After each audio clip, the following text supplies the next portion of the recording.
Ladies and gentlemen, we thank WJZ Channel 13 for its sponsorship of all 3 Bullet games here at the Baltimore Arena. And now, here to present the starting lineups for tonight's game is the sports director of WJZ Channel 13, Mr. John Buren. Good evening, ladies and gentlemen. Welcome to the fabulous Baltimore Arena. Now your starting lineups for the Milwaukee Bucks. At a forward, number 34, 6'9" from DePaul, Terry Cummings. At the other forward, number 42, 6'10" from Montana, Larry Kristowiak. A guard, 6'3", number 24 from Colorado, Jay Humphreys.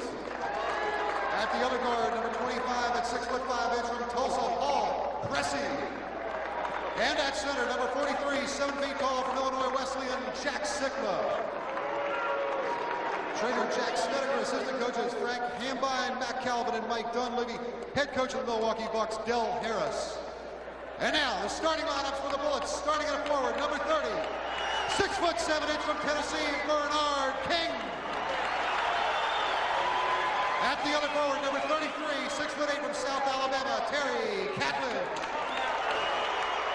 A guard, number 24 at 6'4" from Mississippi State, Jeff Malone. At the other guard, number 5, 6'5" from the University of Arkansas, Darrell Walker. And at center, number 22, 7 feet tall from Texas El Paso, Dave Feidel. Trainer John Lally, assistants Bill Blair and Jeff Bezdelic. Head coach Wes Unseld. Ladies and gentlemen, your officials for this evening, Paul Mahalik, and Ted Barnhart. Tonight's officials, Paul Mahalik, Ronnie Nunn, and Ted Barnhart, Ted Barnhart, who will be the officials.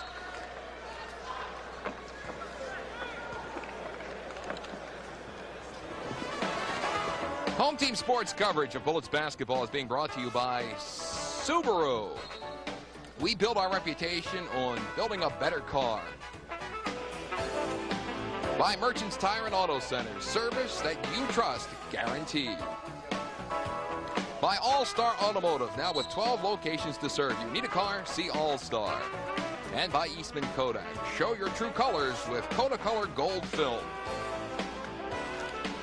We're ready for action right now at the Baltimore Arena. Tom Davis and Phil Chenier. Game underway as Milwaukee controls the ball at the start. Jay Humphreys will bring it up for Milwaukee. We notice right off the start, Jay Humphreys is starting in place of Sidney Moncrief. Ball pulled down by Paul Pressey. And the Bullets control with college off the boards. Ahead for Jeff Malone. Bullets 2-0 in the opening minute of play. Tom, Jeff has been playing extremely good basketball lately. Been taking charge, being a lot more aggressive, particularly on the offensive end. This is Jay Humphreys. Picked up by Darrell Walker. Inside to Terry Cummings. Cummings drives. The finger roll, and the game is tied at 2. You've already mentioned the flexibility that Terry Cummings has and possesses, and he's going to be a tough player for the Bullets to match up with. He can take you inside or out. Walker with a bounce pass for Bernard King. Ball tipped away and controlled by Milwaukee. Humphreys will bring it up. Lead pass for Terry Cummings, who bats it over to 42, Larry Kristowiak, and it's knocked out. Bullets ball. Kristowiak had the lane field. That was really a good pass from Terry Cummings. It just seemed like it caught him by surprise. Jeff Malone gets the 2. He'll go to the free throw line. We apologize again as the foul is called on Kristowiak.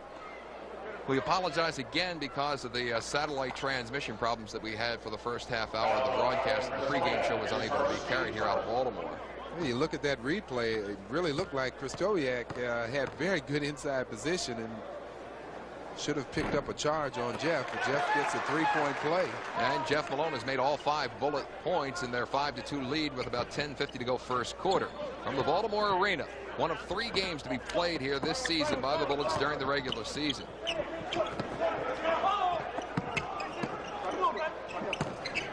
Cummings turns for 2.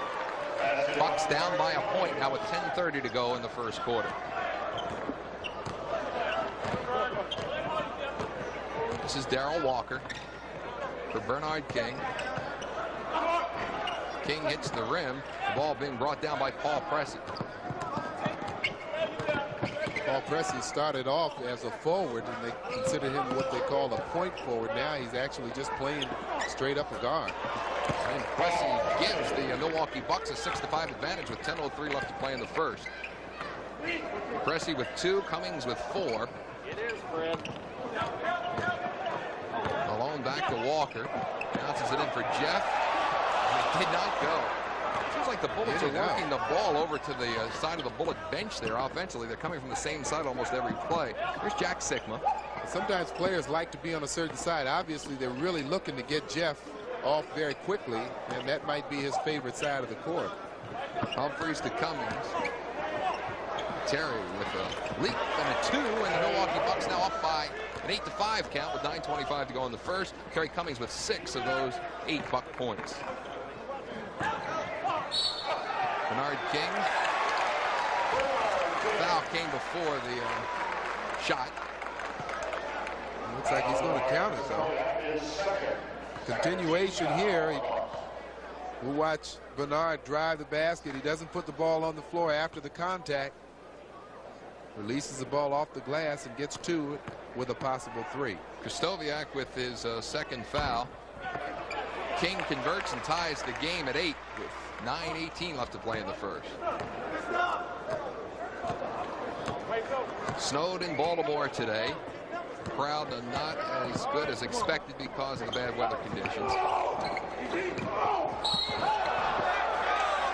Krzysztofiak on an offensive foul. Yeah, he got very aggressive that time, had the smaller Bernard King on it. Bernard had good position and then did one of his famous acting moves and got the right call. But again, Krzysztofiak a little over aggressive trying to get to the basket and utilize his size advantage. Krzysztofiak with 3 quick fouls here in the early moments of play. Bullets in the Bucks live from the Baltimore Arena. Walker to Dave Feidel, who moves on Jack Sikman, gets it down low to Terry Catlett. King with an open lane takes the jumper. Off the rim, Sikman covers, and the ball goes out. Milwaukee. Well, Darrell Walker fighting the boards as he's done all year with the big men. That time, as he was going for the ball, he was out of bounds, so the Bucks are awarded the ball. This is Jay Humphries being picked up by Darrell Walker. Game tied at 8, 8:30 to go first quarter and a whistle. On Darrell Walker. Oh, they're calling Darrell for a hand check. You can hear Paul Mahalik from here. Come on now. Bullets off to a good start, but only Jeff Malone and Bernard King are the only ones to score for the Bullets. Fred Roberts comes through with a 2-pointer, and it's 10-8 favor the Milwaukee Bucks. Going to have to get some other people in the offense. Jeff Malone's jumper short. Fought for by Catlett, and he puts it up and in. Game tied at 10. Strong offensive rebound by Terry Catlett. That's one way to make sure that another player gets in the offense, work on the boards. Terry Catlett's coming off a 21-point, 11 rebound game against Charlotte the other night. Goes up strong. Catlett's the leading rebounder on the Bullet squad. Roberts hits the rim. Sikma with the rebound, puts it down, tries to get it up, does, and he's fouled. Jeff probably would have done better just keeping his arm and just grabbing Sikma. He knew he had his hand in the cookie jar. Watch Sikma get the ball. Now watch Jeff. He reaches in very lightly, then he pulls his hand away, and the officials saw all of that. For Jeff Malone, his first foul. Jack Sikma to the free throw line with the Bucks leading by 2. Tom, on the other side, our partner Kevin Greavy had talked to some of the Buck coaches, and their main concern was dealing with Jeff Malone. They want to make sure he doesn't get himself open for an open shot. They're going to switch off all over to make sure Jeff is always covered. Bernard King with a bounce pass to Dave Feidel. Milwaukee controls. Fred Roberts brings it down. This is Jay Humphries. Come on, Jack. Feidel off the boards. Bullets off and running. Darrell Walker with the drive. Puts it up and in. That's really good defense on the other end by Darrell Walker. Of course, a tough shot from Humphries, and then he pushes the ball and takes it coast to coast. Walker's first points of the night. Bullets down by a point with 7:07 left to play in the first. Fred Roberts hits the rim. Dave Feito pulls it down for the Bullets. He's being double teamed, gets the ball free to King. Ahead for Darrell Walker. Terry Catledge uses the glass. Follow up, Terry Catledge, and the Bullets have grabbed the lead at 14-13. And Terry Catledge off to a really good start again. They need his work on the board more so than his scoring, but his scoring also will be very much appreciated, I'm sure. Cressy to Sickman. Jack misses. Terry Cummings came down with a loose ball. And Terry uses the glass to bank it in, and Milwaukee grabs a 1-point advantage with 6:26 left to play in the first. Terry Cummings now with 8 points. Seen him score from all over, that time on the offensive rebound. He muscled the ball up. King driving on Fred Roberts. Bullets back up by 1. Let's see how Bernard got that shot off. King with 5. The Bullets lead at 16-15. Double. Whistle.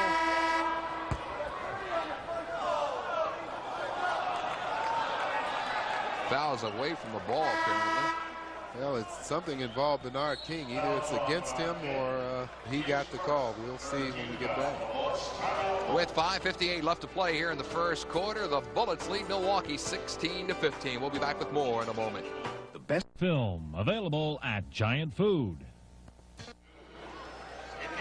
When planning your family's meals, be sure to visit the meat department at Giant Food. You can always count on top quality and great values, plus the friendly service that you've come to expect from Giant. With the bad weather conditions here in Baltimore, we had some satellite problems before the game started. Unable to present the Merchants Tire pregame show with Kevin Greavy and Phil Shear. Our apologies for that.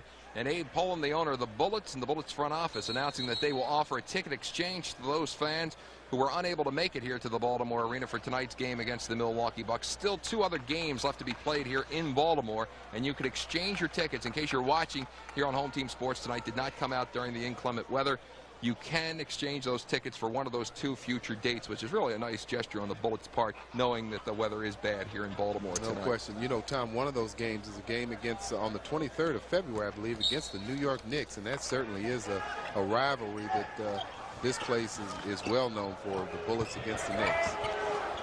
Cummings, and he got the roll.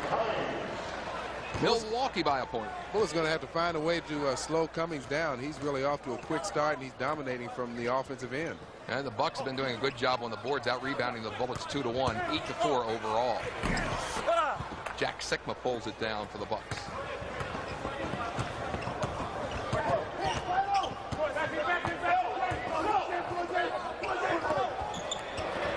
Bernard King bats it away to Darrell Walker. Lead pass is retrieved by Paul Cressy back near the Bullets bench, and Milwaukee will reset.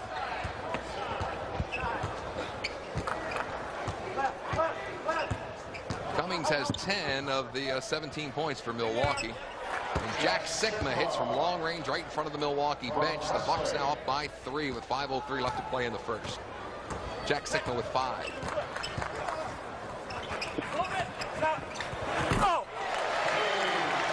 Dave Feito comes through for 2, and the Bullets trail by 1. Feito's first basket of the night.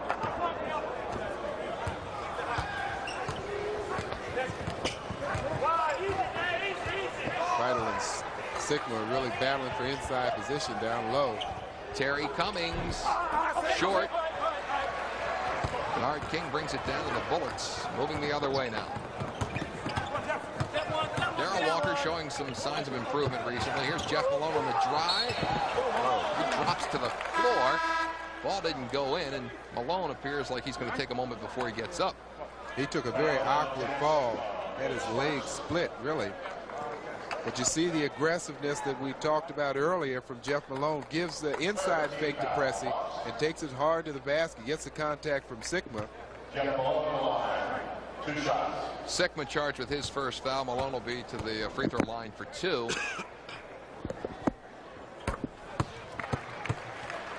Game now tied at 19, and Jeff Malone has a chance to give the Bullets a 1-point lead. The other day, Jeff was named as player of the month for the Bullets in December, and he certainly deserved it. Been playing excellent basketball. Had several 30-point games and hit some big buckets in several key wins for the Bullets. Fred Roberts trying to get past Jeff Malone, and Malone nailed for his second foul. Roberts has got one of those old-time crew cuts. That's right. He's one of those players out of Brigham Young. And obviously, he was playing with the Celtics earlier, but now he finds himself with the Bucks. Cummings, guarded by John Williams, and Terry Cummings from way outside again for a dozen points now, a dozen of the 21 that Milwaukee has. The Bucks 21, Bullets 20. Cummings is 6 of 8 right now. Jeff Malone, Bullets lead it again by a point with 3:45 left to play in the first. Well, Terry Catlett is assigned to Terry Cummings, and he's going to have to just stick close to him like glue, similar to that. Catlett fighting for the ball, and the Bullets got it back. And I'm sure one of the things Wes wants him to do is play without the ball, play Cummings without the ball. You see Allery coming in for Terry Catlett, and I'm sure that he'll take on that assignment. But the key really is to overplay Cummings, try to keep the ball out of his hands when he's shooting the ball as well. Darrell Walker with the ball. Malone hits the ground once again. This is Bernard King, picked up by Fred Roberts. Over to Darrell Walker. Walker's jump hits the rim. Jack Sikma has it for the Bucks.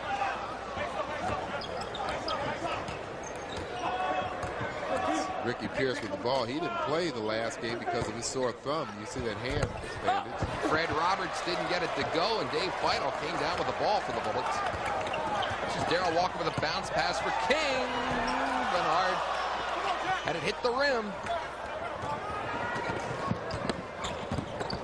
Oh. Fred Roberts.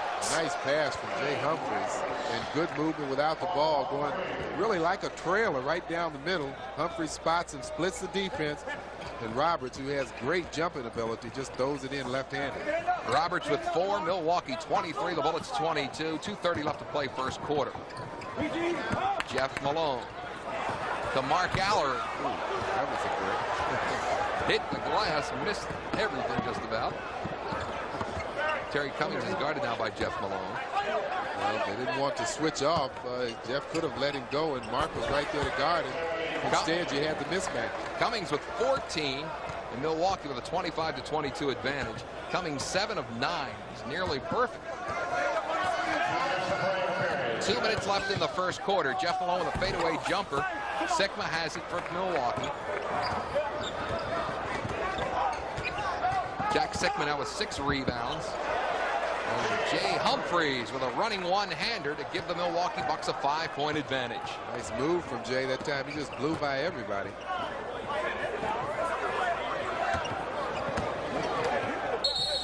Whistle blows.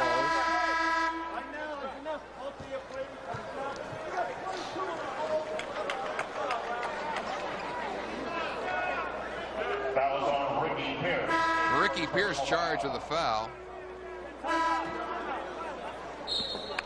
So with 1:33 left to play here in the first quarter, we're going to take a break with the Milwaukee Bucks leading the Bullets by a score of 27-22.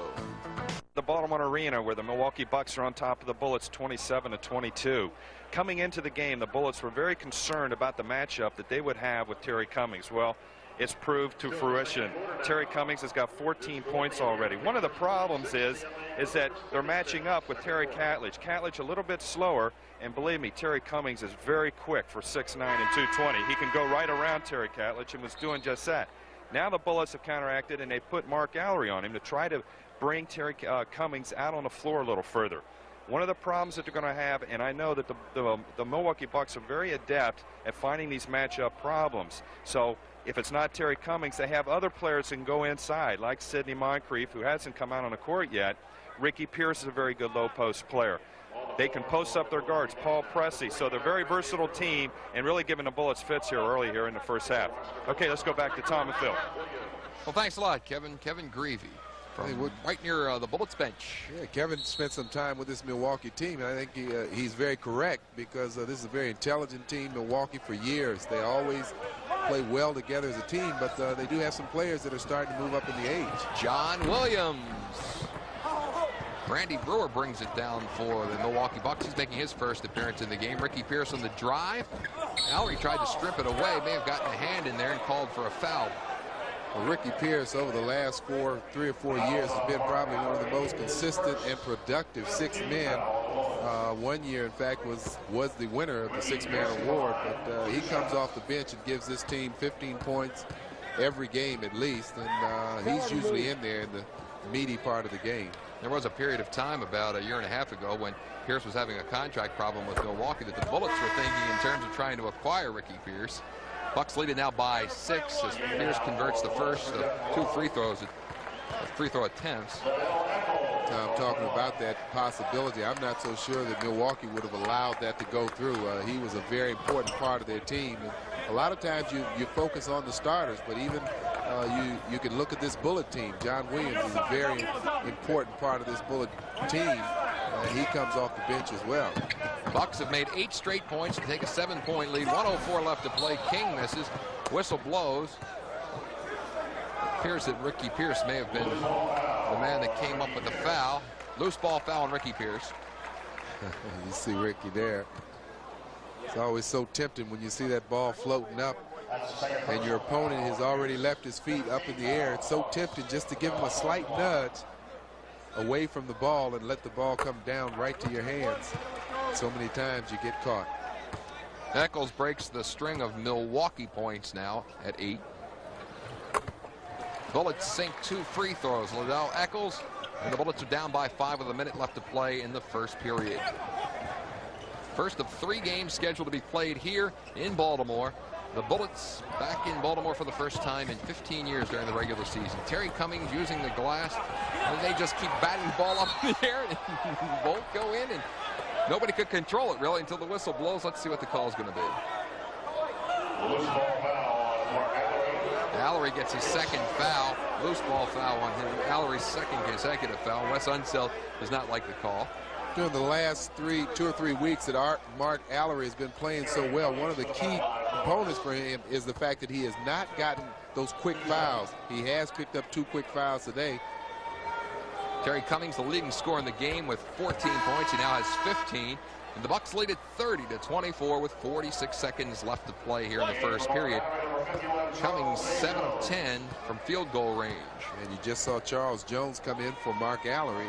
Mark knowing that there's no way you can be productive when you're sitting down. So, again, unfortunate that he picked up those 2 quick fouls. They certainly could use his outside range. Cummings now with more than half of the Milwaukee Buck points. John Williams wide open, dishes off, and Charles Jones comes through with 2 for the Bullets. Bullets trail by 5. Final 30 seconds of the first period. It's just a beautiful pass from John Williams. Really an unselfish move there because it looked like he could have taken it right to the hoop himself. Right.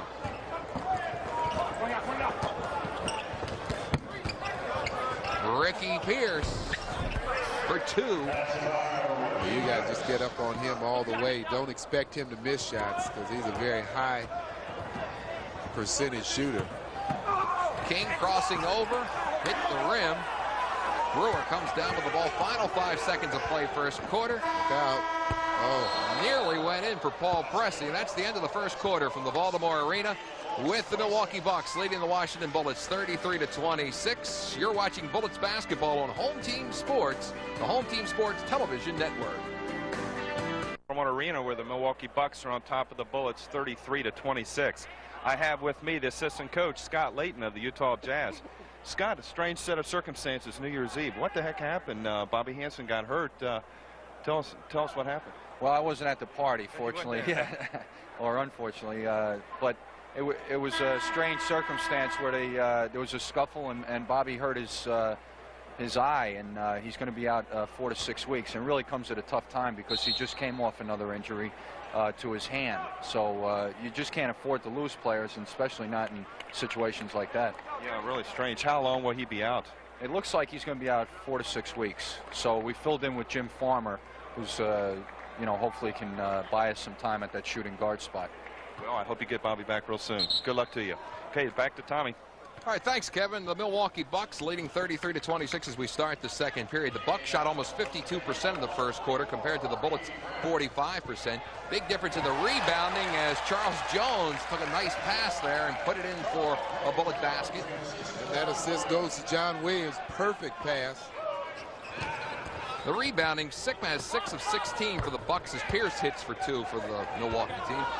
Bullets had only 6 rebounds in the first quarter. Well, that's certainly something they're going to have to be concerned about and make some changes with. They can't be dominated on the boards and expect to win.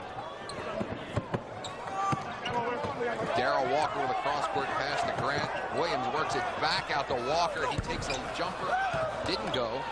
Greg Roberts brings it down for Milwaukee. I tell you, Tom, they showed a lot of patience in passing that ball. They kept the ball alive and made the defense work. Jay Humphreys from the top of the key.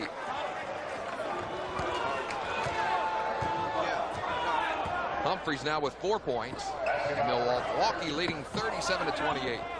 Again, back outside to Walker. Milwaukee's really known for their defense right now. They're stretching the Bullet offense out. They're not able to go into any offensive maneuver, but they are handling the trap well, passing the ball, and this time it looks like they exposed an illegal defense. Del Harris, the Milwaukee Bucks coach. This is John Williams. Darrell Walker. Wes Unseld gets off the Bullet bench.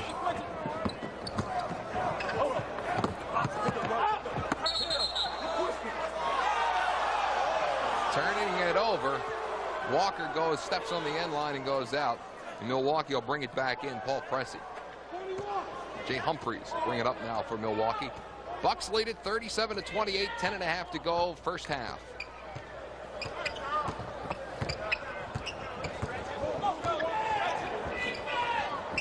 Surprised that Sid Moncrief hasn't played at all here in the first half. Yeah, I am too. We even had him down as one of the starters, so maybe there's an injury that we're not aware of, but we see him sitting on the bench talking to Sigma. He's still, again, we talked about his leadership. His head's in the game, so if he is called upon, I'm sure he'll be ready to deliver.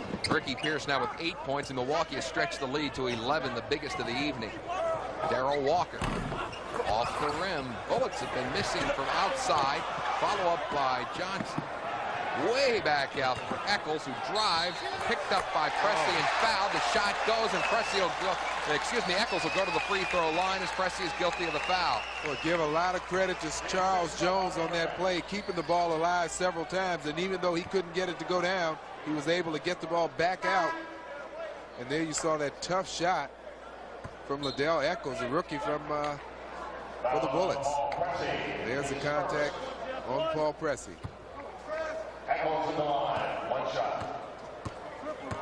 Beckles comes through here. The Bullets will trail by 8. And that was Harvey Grant that came up with that loose ball and passed it all the way out to Eccles.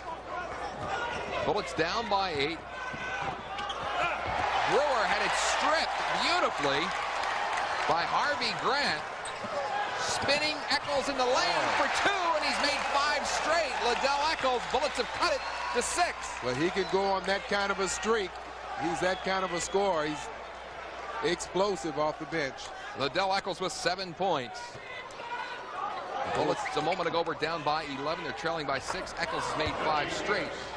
Tom, I just noticed the Bullets have their really scoring backcourt in there with Jeff Malone and Liddell Eccles.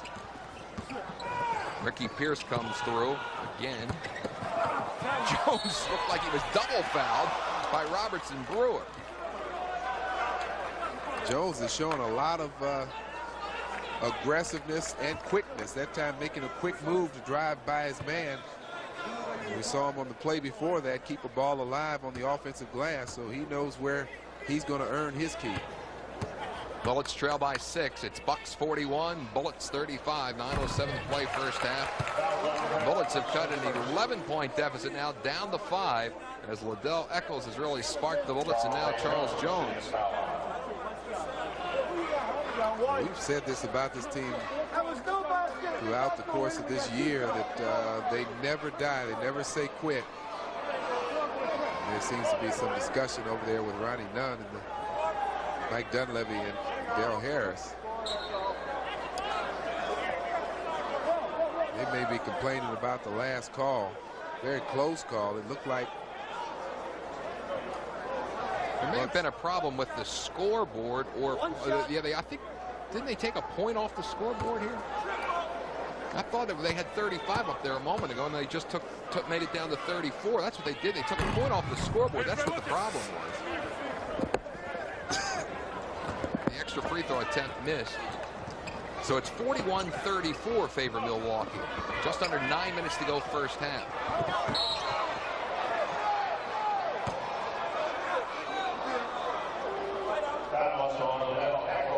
Foul is on Liddell Eccles, his first.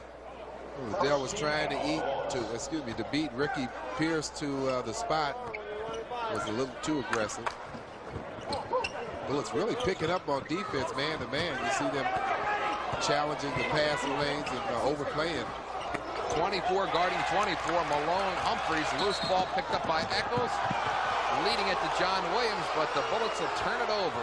Well, they're going to call double dribble. Liddell never really got full control of that ball, and he and John were running right next to each other. A little confusion that time.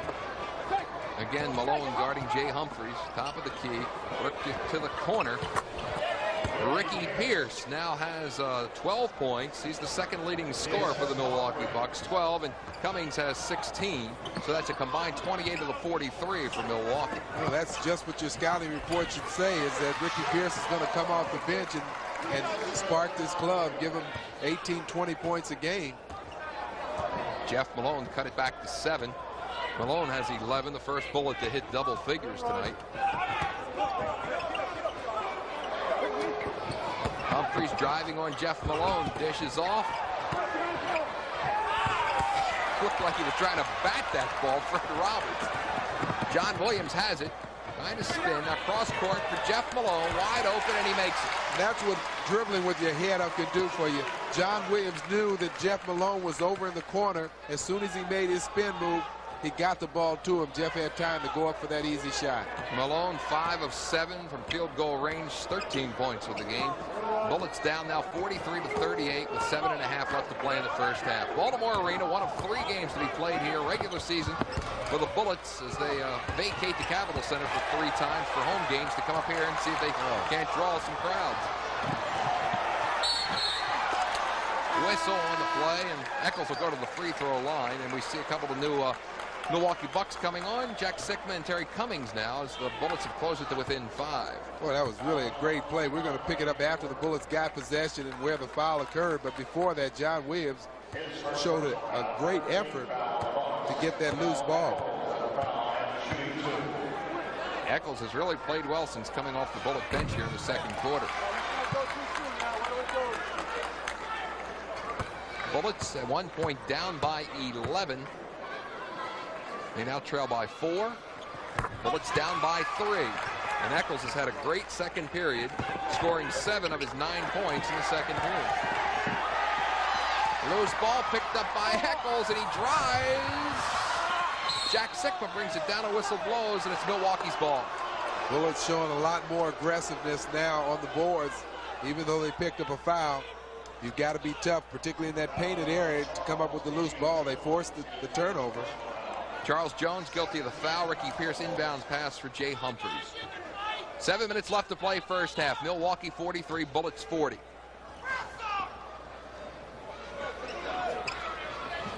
Washington has just scored 12 of the last 16 points in this game. Terry Cummings had it tipped away. He recovers his own tip, though. Jay Humphries on the follow-up, and Milwaukee cannot get it to go. Humphries again, and it does go this time.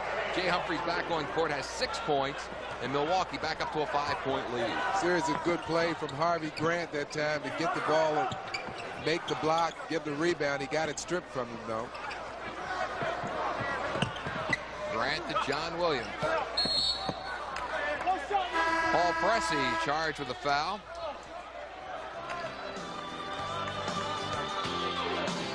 So with 6:22 left to play in the first half, the Milwaukee Bucks lead the Bullets 45-40. We'll be back with more Bullets basketball on Home Team Sports in just a moment. Where the Milwaukee Bucks are on top of the Washington Bullets 45-40. I have with me John McLaughlin, former Milwaukee Buck, now color analyst for Milwaukee TV. You have some special memories here at this Baltimore Arena. I do, Kev. It's been a long time since I've been here, and in 1971 we won the World Championship in this building against the Baltimore Bullets. And of course, as you know, when you're an NBA player, that's the top of the mountain. And of course, Baltimore had some great names and players. When I come here, I think of Gus Johnson and Earl Monroe and Kevin Lockery and Jack Marin and Wes Unseld. You better believe it. You know, there was a fan that came up to you and reminded you of the All-Star game you played here, too. Yeah, this building's been special for me because I made the All-Star team 1 year in 1968, and it was in this building, and played with some great players in that time. So this is a special place for me, Kevin. Oh, thanks a lot, John. Okay. Let's go back to Phil and Tom now. And we're right alongside Kevin Greavy right here. Don't have to go too far, right? He's all over the place. Phil, when you get down to statistics here in the game so far, Milwaukee with the 20 rebounds, the Bullets with the 11. So the Bucks continue to almost out-rebound the Bullets 2-1, but the Bullets have picked up the field goal shooting. They're back up to 56% after shooting only 45% during the first quarter. With the smaller team, that's what you have to do. You saw Harvey Grant hit that jumper. What you have to do is put some pressure, try to create some turnovers, and the Bullets have been successful in doing that. They've sped up the tempo of the game, and they've outscored the Bucks lately. Bullets were down by 11 at one point here in the second quarter. They're trailing by 3, just under 6 to go first half. Paul Pressey, short. Just missed everything. More than just short. Air ball. Pressey 1 of 5 now from field goal range. Liddell Eccles, Sikma with the rebound. Bucks on the run. Jay Humphries picked up by Jeff Malone. Into the corner for Ricky Pierce on the drive. I think that was CJ that stepped over to try and cut him off, got there a split second too late, and picked up the block. There you see Liddell buying the fake. CJ comes over to help out, but he's still sliding his feet when the contact is made. Second foul on Charles Jones. Milwaukee with the ball. Pierce crossing over to Pressey, and a whistle blows, and they'll turn it over. Bucks turn it over. Bullets basketball. That's what you have to do to compensate for a lack of size and lack of rebounding effectiveness, is make the team, force the team into turnovers. Cummings with his first foul in the evening, an offensive foul. Here's Jeff Malone slowly bringing it up for the Bullets. They trail by 3, 5:20 to go first half. John Williams cross court to Liddell Eccles. Liddell Eccles closes it to within 1. Bullets trailing by 1. Liddell Eccles with a hot hand here with 11 points. Tom, that pick and roll is gradually becoming the bread and butter play for the Bullets, particularly utilizing Jeff Malone and John Williams. Williams has been very unselfish tonight, giving the ball up many times. Cross-court passing to the open man.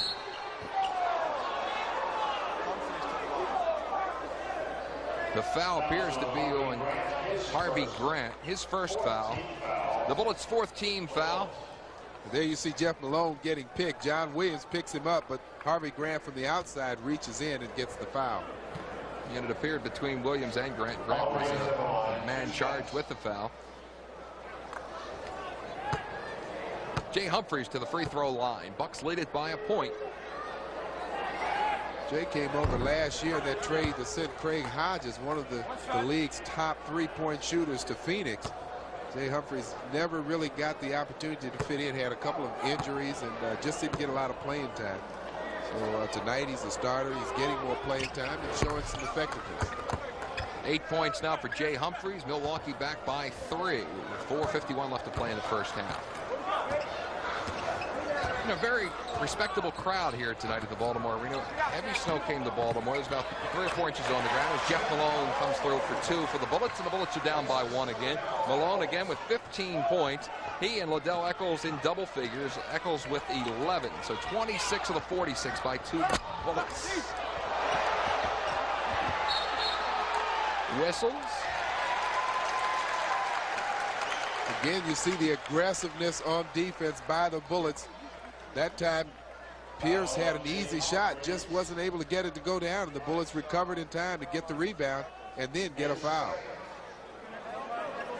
Man that had many good games in this, they call it the arena now, with the Baltimore Civic Center when he was a player, Wes Unseld. Liddell Eccles tries to extend his scoring numbers. He has 11 points right now. Make it 12, and the game is tied at 47. Bullets at 1 point, again, down by 11 points. And Eccles has come through now with 12 points so far, all but 2 coming in the second quarter. Well, if you look at his point average, he's averaging roughly around 11 points a game, and I think his minutes are just a little bit over that. So he's a player that's capable of scoring about a point a minute. Jay Humphreys with a running one-hander, and the Bucks grab a 1 point advantage. Humphreys with 10. Beautiful play there. Pressey with the lead pass to Jay Humphreys. Coming down to the 4-minute mark of the first half. Jeff Malone on a screen for 2. Boy, that was a tough shot from Jeff Malone. You don't normally see Jeff shoot from that distance, just inside the 3-point line. The Bullets going into the trap again. Malone 7 of 9 from field goal range, 17 points. Terry Cummings with a running one-hander. It goes, and he'll go to the free throw line. Well, the Bullets is stuck with this trap, and I tell you, at this point, it looks like Milwaukee has pretty much solved it. They get the ball to the middle. They have a 2-on-1 situation, kick it over to Terry Cummings, and he drives the middle where the opening is. Grant gets his second foul as Cummings goes to the free throw line. He has 18 points to lead all scorers. Charles Jones comes down with the rebound. Milwaukee leads it by a point, 51-50. Liddell Eccles, no. John Williams has it for the Bullets. Jones tries to drive, was stripped of the ball. Bullets basketball. Jeff Malone will bring it in.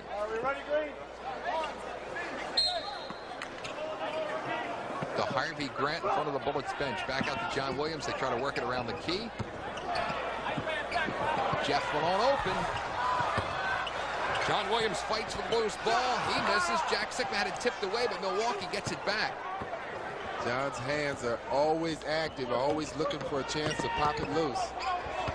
Sikma with a bounce pass for Ricky Pierce. It's knocked away by Harvey Grant. And I believe that's his second block shot of the game, and he's getting a lot more active defensively, coming over to help out. Watch him react. He comes from behind and gets that block. In fact, knocks it right into our camera. Ricky Pierce. Jumper. All net. 53-50 Milwaukee. 2:58 to go, first half. 14 points for Ricky Pierce.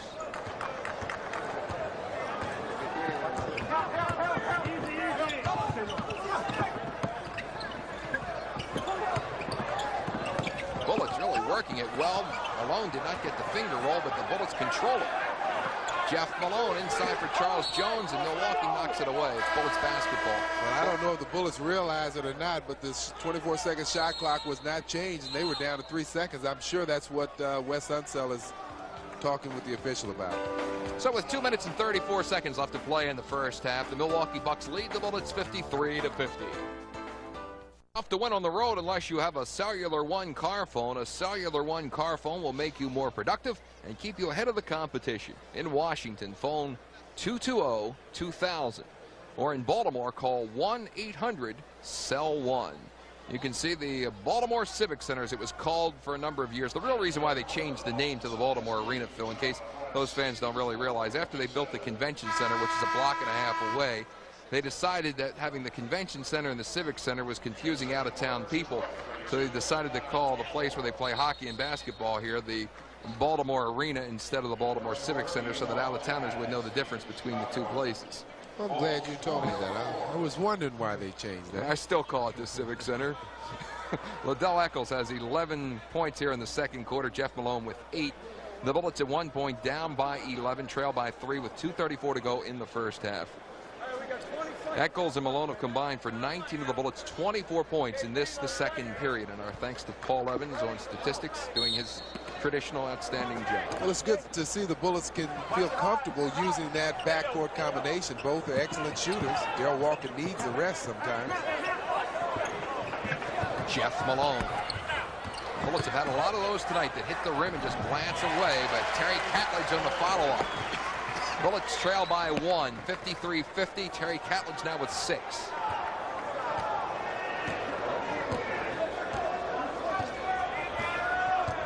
Jay Humphries on the drive against John Williams, running one-hander, good for Jay Humphries. Humphries now has 12 points for the Milwaukee Bucks. Bucks lead at 55-52, less than 2 to go first half. Mel Proctor on another assignment tonight. This is Tom Davis together with Phil Chenier. We'll be together tomorrow night in Charlotte when the Bullets travel down there. I'm sure they'll be ready for the Bullets then. Good passing from the Bullets. Jeff moving well without the ball. And Malone now with 19 points, and the Bullets creep back to within 1. Wide open, Terry Cummings. He's fouled. Good position from John Williams. Got right in his running path. Terry Cummings just bowled him over. Charging Cummings with an offensive foul.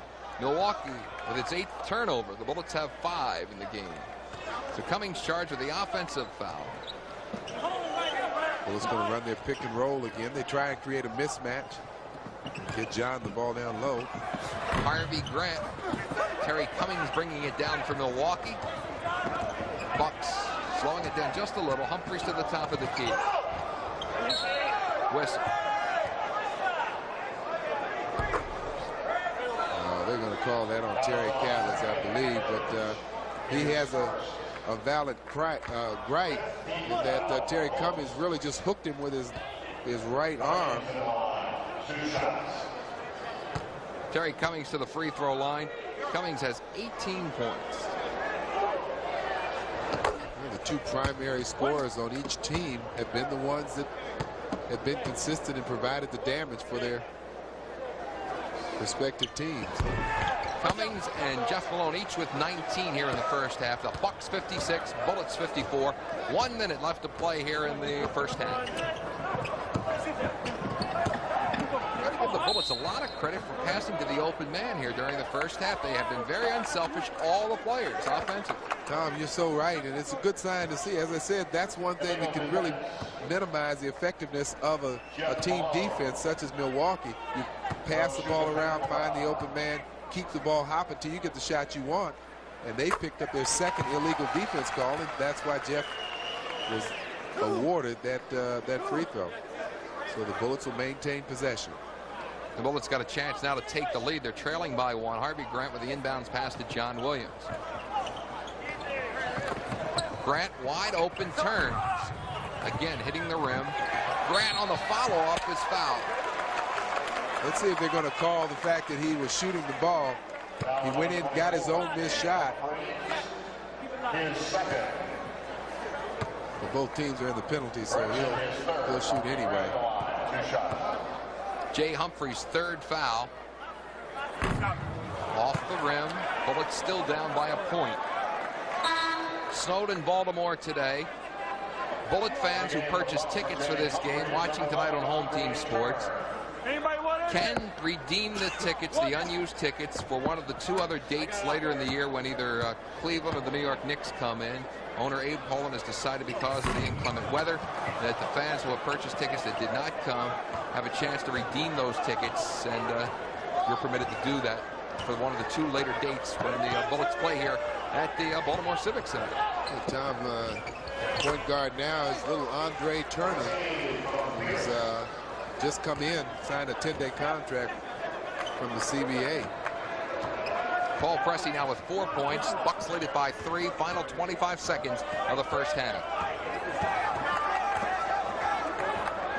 Pressey's really a good defensive ball player. He's tall, but he's got those long arms.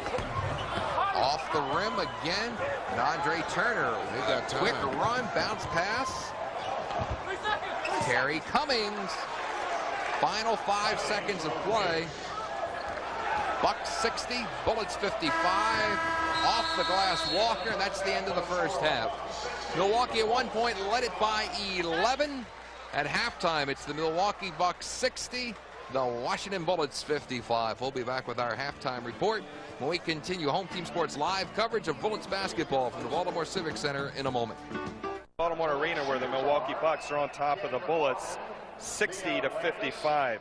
It's been a very good first half, a well-played first half. Both teams playing extremely well. One of the problems, though, the Bullets have is containing Terry Cummings, who's had a terrific first half, and also Ricky Pierce coming off the bench. The Bucks have a lot of weapons. The Bullets are going to have to find a way to stop them. 120 points if they scored 60 more in the second half is much too many points to give up against the Milwaukee Bucks. We had a chance, Home Team Sports did, to visit with Wes Unseld back during his old Bullet days. Let's see what he had to say about it. You know, Baltimore is it's probably a funny community, and I don't know if my assessment of it is correct. It's just the way I look at it is that even though it has its little ethnic makeups, it is a community that I've been able to transgress over all aspects of it, and been accepted, and have made friends in all aspects of just about every community here.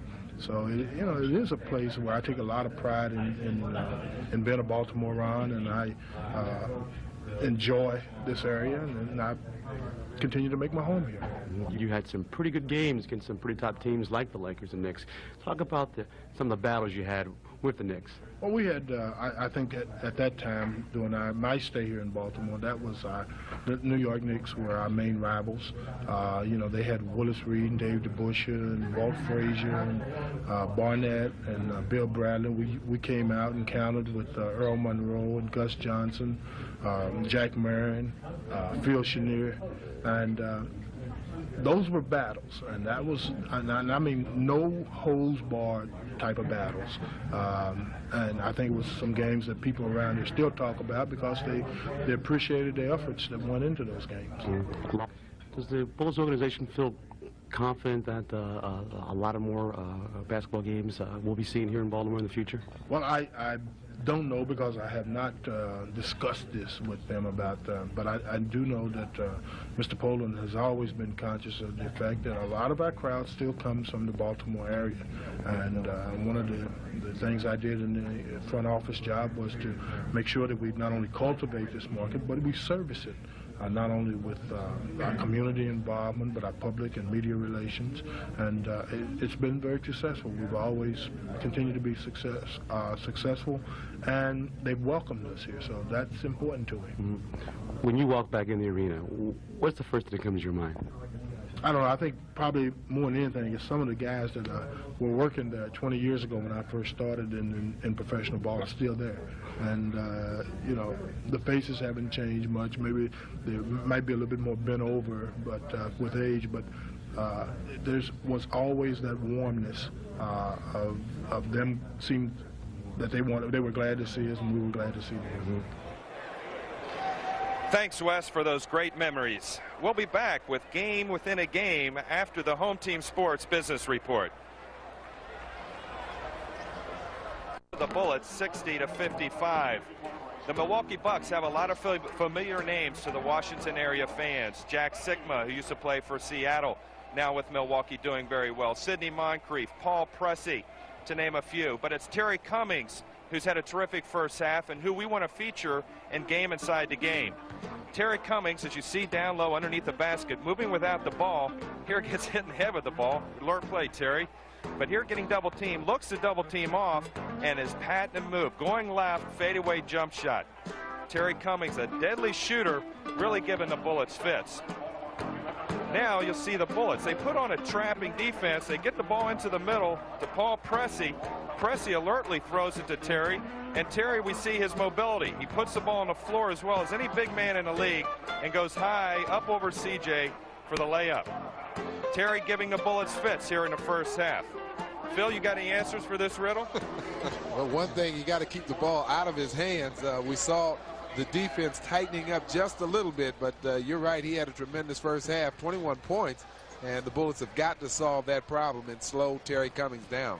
We're going to take a look now at some of the first half statistics with the Milwaukee Bucks building a 60-55 lead here during the first half.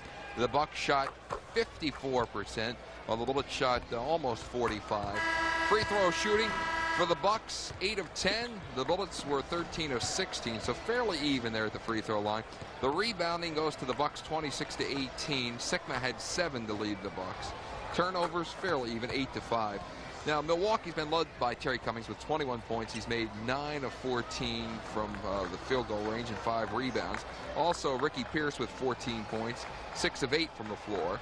And And that's what he does well. He comes off the bench and he shoots a very high percentage. And Humphreys with a dozen points. The Bullets led by Jeff Malone. And Malone seems like he's been really passing the ball off quite frequently. In addition to getting the 20 points, he's been, dishing off to the open man. Well, Tom, he's really taken charge. I like over the last week and a half, he's really been seeming to play even more confident than he was to start the season. He's been playing some strong basketball. Liddell Eccles, 13 points. He really sparked the Bullets during the second quarter. At one point, the Bullets were trailing by 11. Eccles came on really strong during that second period of play. In fact, scored all but 2 of his points in the second quarter. Well, they like his explosiveness. He can come off the bench and give you points quick and in a hurry. All right, we're starting the third period now. Bullets moving with the basketball. They're in the white uniforms. Milwaukee in green. 60-55 to start the second half. Favor the Milwaukee Bucks. Jeff Malone out to Bernard King.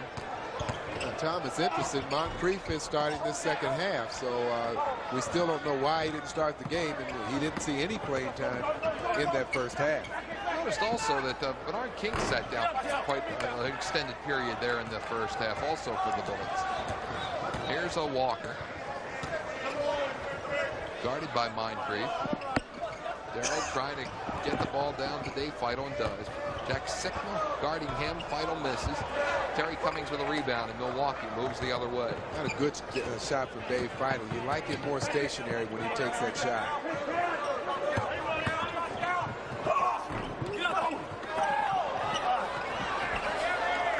Larry Krzysztofiak. Now, he had some foul problems in the early going of the first period. He was charged with 3 quick ones and sat down for most of the first half after that. I'm sure he's going to want to come in and try and make up the lost time. Somebody sent Bernard King into the back post underneath the boards. Terry Catledge for 2. Bullets trail by 5, 10.5 left to play third quarter. Catledge with 8 points for the game.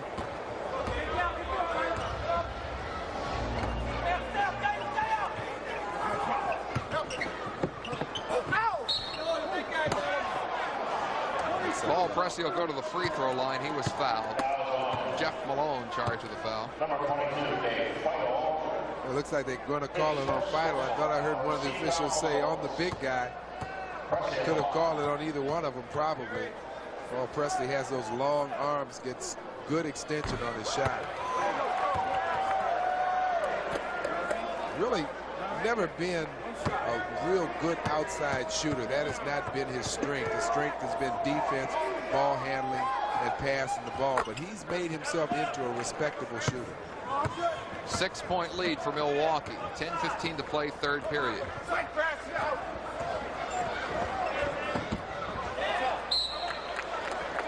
Pass was thrown down at the feet of Terry Catledge. Nobody really can handle a pass that low. Bucks bring it up again. Paul Pressey. Jay Humphries on the bench now, more or less the ball control man coming up the floor. Krzysztofiak with the shot, and it goes. And he'll go to the free throw line. Well, he's got a lot of strength, but the problem here is Bernard King is trailing, and see Bernard behind him. You're never going to stop anybody in that position. And Krzysztofiak is so strong. He gets the foul, absorbs the contact, and still gets it to go down. Bucks at one point led by 11 in the second quarter. Krzysztofiak misses the free throw. 8-point lead for Milwaukee here, early going of the third period. Bucks led it by 5 at halftime, 65-60. It's 65-57 right now. Excuse me, it was 60-55 at halftime. Krzysztofiak with a rebound.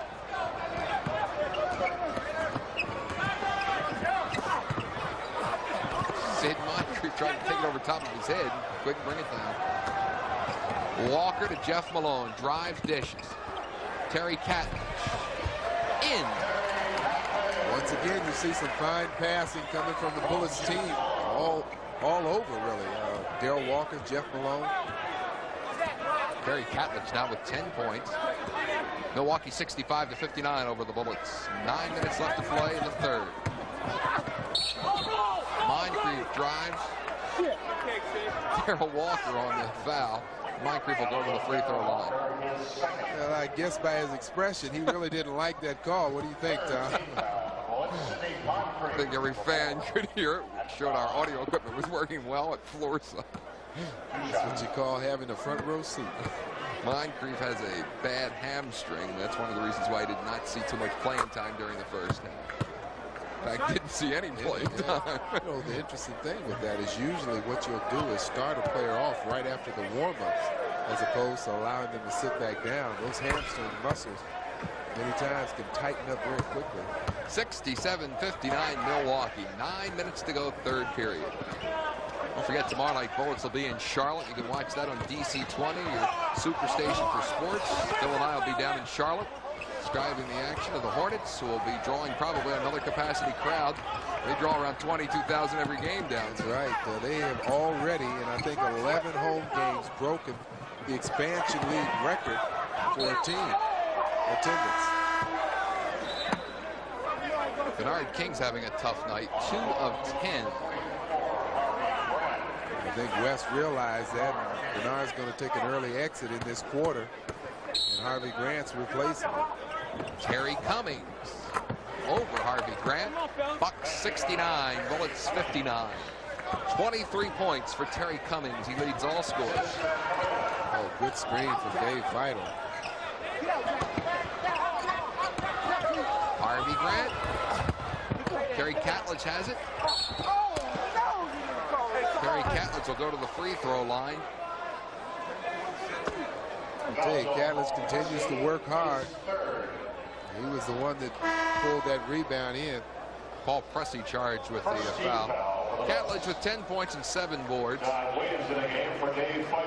Dave Feudal goes to the Bullets bench.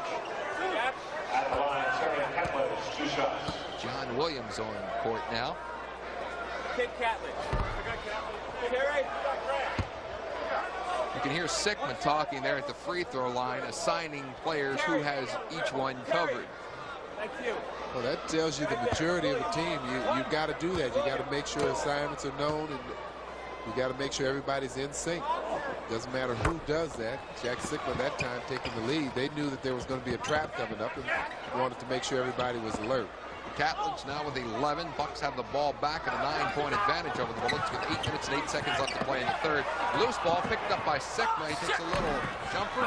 Didn't go. Bullets trying to get it back, and they do. Jeff Malone picks it up in front of the Bullets bench. Harvey Grant. Off the rim. Terry Cummings brings it down. His 7th rebound, Terry Cummings. The two Terrys really working hard underneath, trying to establish position. That time, Cummings got the better of the two. Nice to see basketball, pro basketball back in Baltimore. Phil Chenier, of course, signed with the Bullets and played his first games here in Baltimore at the Civic Center long before the Capitol Center was built. Here's Jeff Malone. Looking for a cross-court pass, gives it to John Williams, back to Jeff Malone, running one-handed with a beautiful spin, but they'll fight for it underneath, and Sigma brings it down for Milwaukee, getting it back to Paul Pressey. Pressey running the court, driving the lane, has it tipped away. John Williams gets it back to Darrell Walker, and the Bullets have it. Jeff Malone over Sigma for 2. Jeff trying to get some contact. He did get contact, no foul call. And there was a technical foul call. I have a feeling that's going to be on Jeff, Tom. 22 points for Jeff Malone. Bullets down by 7, 69-62 with 7:12 left to play in the third. Well, here's the move by Jeff. He gets the contact. If anything, Jack Sigma is still moving, so there would be a foul call on Sigma. But there's a technical foul after that play, after that ball went in. Sigma clicks, 8-point lead for Milwaukee.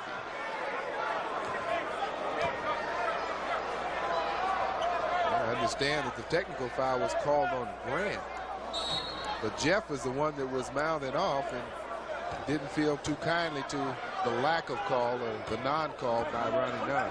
Bucks lead at 70-62, 7 minutes left to play in the third. Bullets pick up the loose ball. Harvey Grant now waits for help. Flips it to John Williams. Nice pass near the bench. John Williams going for 2 and a go to the free throw line as he's fouled. You know, I'm sure that John Williams still surprises people with this the smoothness that he has, the speed that he has. That time he blew right by Jay Humphries. Look at Jay. It's too late now. And then he takes it in strong and gets the foul from Sickman. Williams with his first basket of the night. The Bullets trail by 6 with 6:52 left in the third. And 80s. Sounds like they're mixing quite a bit there. That's 30 years worth. 70-64. Milwaukee Bucks lead the Bullets with 6:52 left to play in the third period. This is a nice night here in Baltimore for the fans to be able to come out and watch the Bullets play at the what they used to call the Baltimore Civic Center, now the Baltimore Arena. The management of the Bullets has consented to let anybody that had tickets for the game that was unable to attend because of the snowstorm here in Baltimore to redeem those tickets for one of the 2 future dates of the games to be played here in Baltimore. Nice gesture on owner Abe Poland and the rest of the Bullet management staff for giving those Baltimore sports fans that opportunity later on in the year when the Bullets will play either the Knicks or the Cleveland Cavaliers. Turnovers so far, Milwaukee with 10, the Bullets with 5. So some good handling of the basketball tonight by both players. John Williams hits the rim. Jack Sikma has it for Milwaukee. 6-point Buck lead, and Jay Humphries back in the game. Sikma tries to drive on Williams, dishes to Moncrief, and stolen away by John Williams. Lead pass for Jeff Malone. The layup goes, and the Bullets are down by 4, trailing 70-60 with 6:33 left to play in the third. Now, you mentioned that John only has 3 points in this game, but he's done so many other things. That time he came up with the steal, makes a nice pass for an easy layup from Jeff. Malone with 24. Bullets have run 6 straight. And they may run 8. Malone looking to pass it, drives, and he takes the 2. Jeff Malone pulls the Bullets to within 2. 26 points for Jeff Malone, coming down to the 6-minute mark of the third.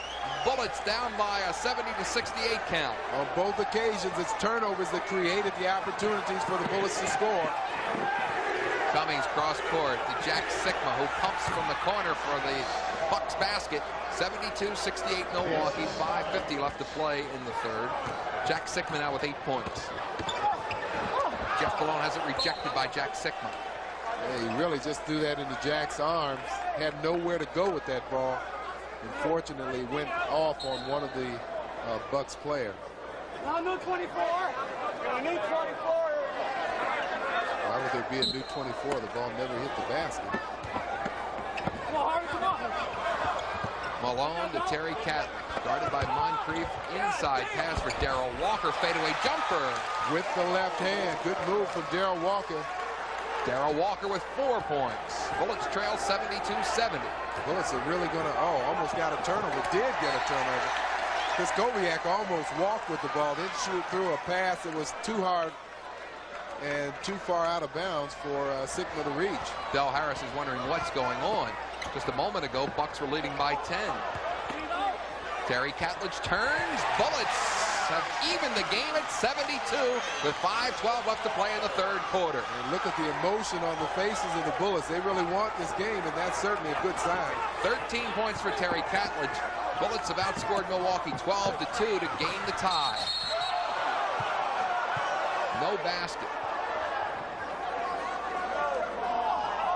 Looks like they may call a goaltending call on John Williams.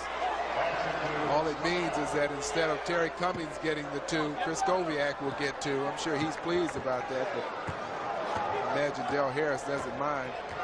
Krzyzkowiak does get the 2 points. He has 6 now, and Milwaukee back up by 2. Catlett for John Williams. Opens.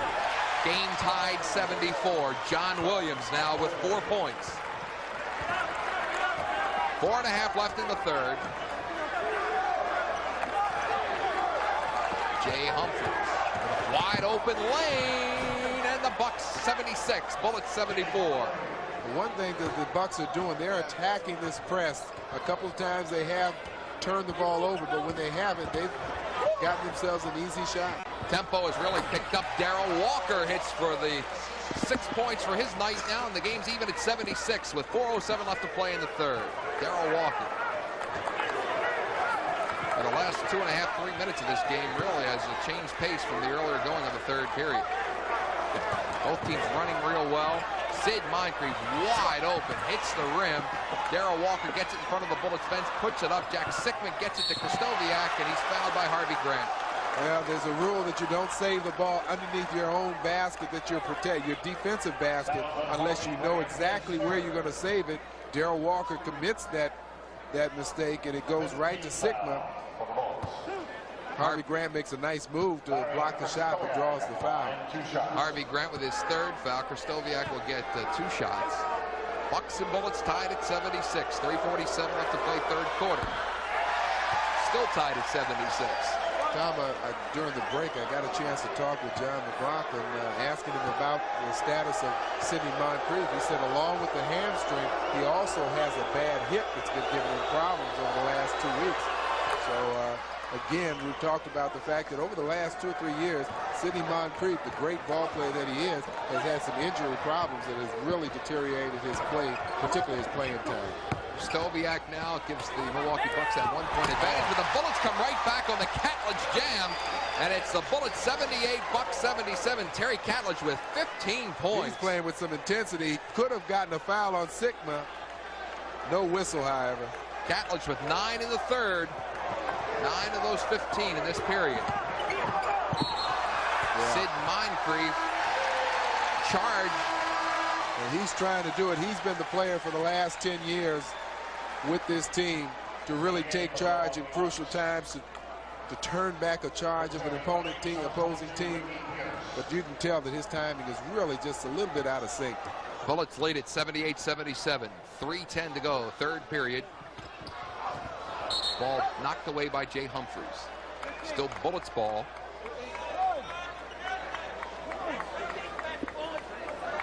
John Williams will bring it in for the Bullets.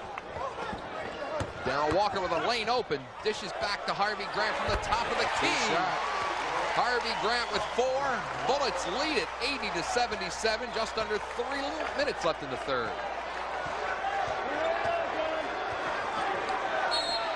The Bullets have been able to do this primarily with staying with this trap. They've gotten the Milwaukee Bucks out of their offense and created some problems. So with 2:50 left to play in the third period, the Bullets take a break with an 80-77 lead over Milwaukee. Welcome back to the Baltimore Arena, where the Bullets have taken an 80-77 lead over the Milwaukee Bucks. I have with me, standing next to me, the mayor, Kurt Schmoke. Great, I'm a Bullets fan. Well, I know you have to be. It must be great to have the Bullets back, even if it's only for a few days. No, it's just great. Everybody is excited. You know, if we didn't have the snow here in Baltimore, we would have had a bigger crowd. But people really enjoy it, and it's just great to have them back. Well, we're awful glad to be back here. Yeah, and they're going to win the game, too. Let's hope so. Okay, Phil and Tom. Well, thank you, Kevin. Of course, Kurt Schmoke, the mayor of the city of Baltimore, an excellent football player in his days at City College here when they had the traditional City Poly football games on Thanksgiving Day. He had some of his better moments in those games. Well, it certainly is good to see the mayor out and supporting the Bullets, and I'm sure we'll see him the next few games as the Bullets come back here, so that's a good sign. Bucks have turned the ball over 13 times for the game, 5 in this period. Bullets with only 6 turnovers, including 2 here in the third period. Bullets were down 70-60. Since then, they've outscored Milwaukee 20-7 to take the 3-point lead. And it's been that trap that has done that. Keep in mind that even though 13 turnovers may not seem like a large number, the Bullets have capitalized on all the turnovers just like that. John Williams! Oh, man. 6 for Williams. Bullets 82, Milwaukee 77. And the Bullets aren't coming off that trap. They're going to continue with that, take them out of their offense, which is what they're doing. Bullets up by 5, their biggest lead of the night. Their biggest deficit was 11. Moncrief on the drive, off the rim. Williams fights for it. The Bullets get it back. Darrell Walker ahead, drops it off to John Williams. Oh, what a play. 2 more. 84-77 Bullets. Really great basketball, team basketball. They're oversized underneath, but they're keeping the play out on the court. The Bucks cannot get the ball to the basket. A standing ovation for the Bullets here in Baltimore. Del Harris attempting for his 200th win, and the Bullets have turned this game around after being down by 11. They now have an 84-77 advantage, and my, what a pretty play. Look at this fast break. Again, John Williams, with his fluidness and his speed, goes right by the smaller guard, Jay Humphreys. Once again, from a different angle, they've got their lanes filled. John takes it in strong.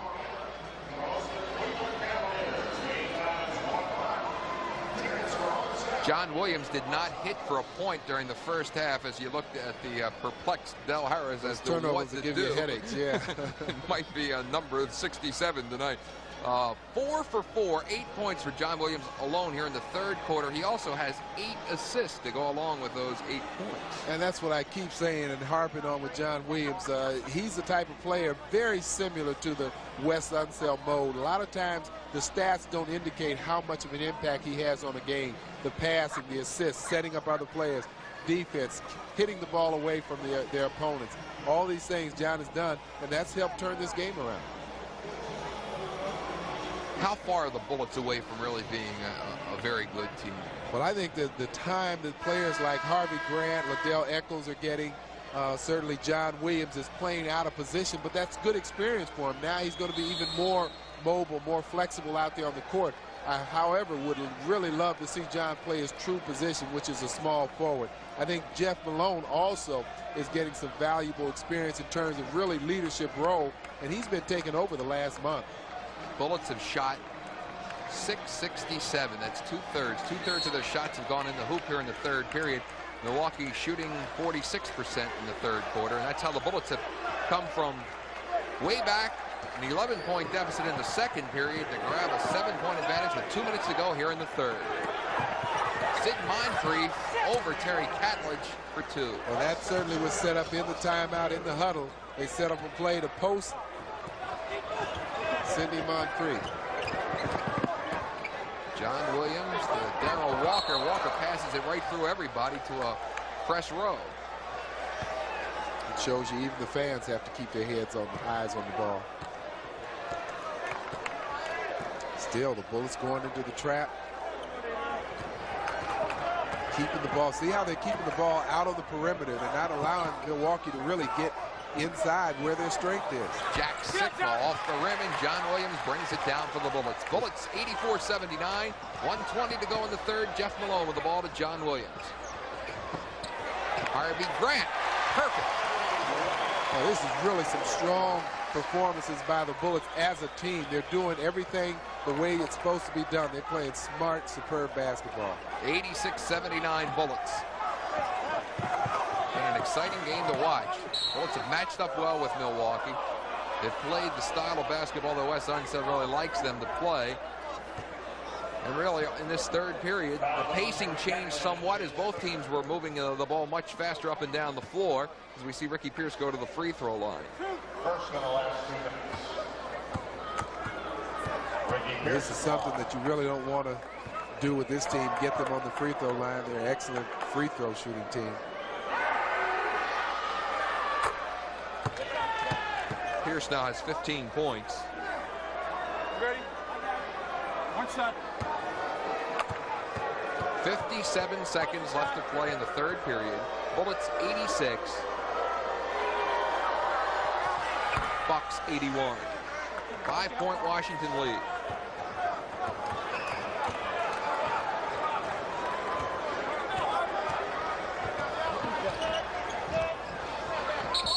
Well, he traveled. Jeff Malone with the turnover. Moncrief for the inbounds pass to Jay Humphries. 40 seconds left in the third. Moncrief over Jeff Malone using the glass. Bucks trail by 3. 30 seconds left to play in the third. Sid Moncrief comes through. Moncrief, who did not play in the first half, has 6 points. John Williams from the top of the key wings it to the corner for Darrell Walker. The Bullets creating a couple of turnovers on their own. Final 12 seconds now. You see the clock on the top of the screen. Milwaukee will play for one last shot here in the third. Humphries to the corner. Krzysztofiak off the rim. And that's the buzzer to mark the end of the third period. So the Bullets, who were down by 5 at halftime, have a 3-point lead after 3. 86-83 favor the Bullets. You're watching Bullets basketball on Home Team Sports, the Home Team Sports television network. Back to the arena here in Baltimore, where the Bullets have moved on top of the Bucks, 86-83. And I have with me David Lentz and with the general sales manager of ticket sales. How are things going with sales? Things are going very good. We're looking good here in Baltimore and looking good in Landover. We got a lot of nice partial plans and group sales going. I'd like to invite people out in Baltimore as well as in the Washington area to come to our games. Like I say, we have partial plans, we have groups. If you have some fundraisers, we can help you there. Call 837-DUNK in Baltimore and NBA Dunk in Washington area. Again, that's 837-DUNK in Baltimore and NBA Dunk in Washington. We'd love to get more people out. There's a lot of nice tickets left. Okay, get your tickets. Back to you, Tim. All right, Kevin, you know, it seems like the two cities, Baltimore and Washington, are closing much closer over the last couple of years. I know I make many trips to Washington on a regular basis, and it seems like I can make the trip much faster than I did years ago. I don't know why, but because you got a heavier foot now, probably. Maybe. But I don't get caught, at least. Well, that's the key right there. It can be expensive.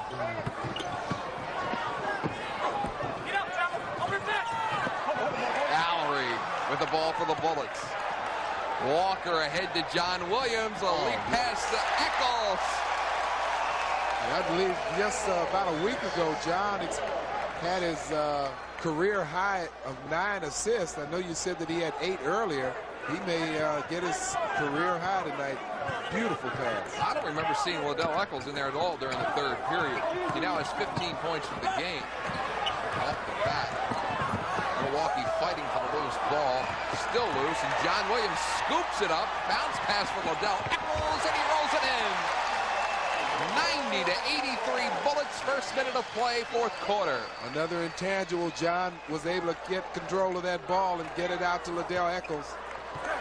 John Williams is really showing his worth to the team, not only as a good rebounder and a guy that can really put the ball in the hoop, but he can also dish off the pad.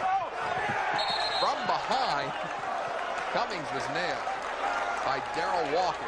Oh, no, Darrell got all ball. He just fell out of bounds, yeah. Good heads-up play. He got it from the blind side. Terry Cummings never saw him coming.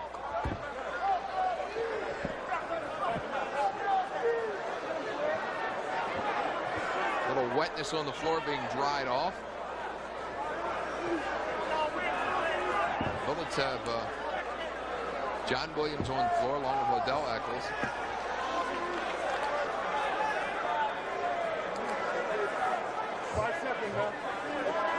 West looking for the 24-second clock to be run down to 5. And that it is. They've reset it with 5 seconds on it. Bounced away by Harvey Grant. It'll still be Milwaukee's ball. Harvey is really lucky he didn't get a foul on that. Came right over the back of Ricky Pierce. I didn't realize how thin Harvey Grant's legs are. They're like sticks. Pierce. Off the rim, but Ricky will go to the free throw line. He's fouled. Very unusual. The Bullets, particularly in this second half, have really done a good job snapping the offense, but here can't really stop the Bucks from getting a shot off over the 5-second period, at least not a good shot. On the roll, the Bucks trail by 6 now, 90-84 with 10:40 left to play in the game. Tom Davis and Phil Chenier together with Kevin Greavy here on Home Team Sports tonight from the Baltimore Arena. First of 3 scheduled Bullet games here in Baltimore this season. And Ricky Pierce converts the 2 free throws, has 18 for the game. Bullets have a 5-point advantage.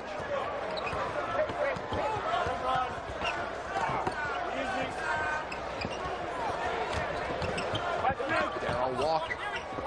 Allery inside. Milwaukee and the Bullets diving for the basketball, and Fred Roberts gets it.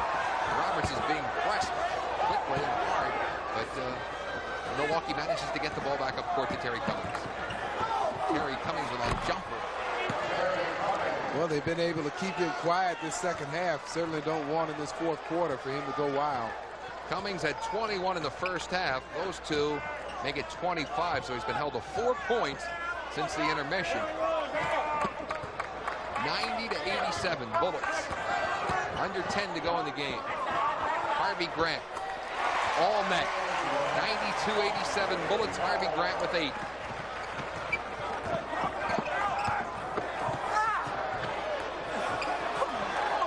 believe that was Sidney Moncrief tipped that ball in, and that's what he's known for. He's only 6'4", very spindly 6'4", but he's able to rebound with the best of them. And he got behind a couple of bullets there and just snuck in and was able to tap it in. Sid Moncrief did not play in the first half. Moncrief with 8 points now in the game. John Williams has it rejected by Terry Cummings. 92-89 Bullets. Traveling call. Well, the thinking is usually on a break you like to get the ball in the middle as soon as you can. Terry Cummings brought it down the side. You see Jeff Malone coming into the game now.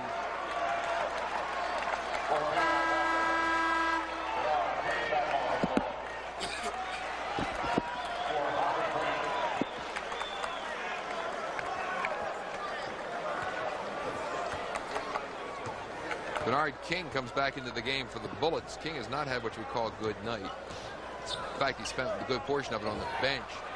Eccles from the corner. Bullets lead at 94-89. Less than 9 to go. Liddell Eccles with a hot hand, 19 points. Didn't play much in the first or third periods. That's 19 in virtually a period and 5 minutes. Loose ball picked up by Allery. Jeff Malone will bring it down for the Bullets.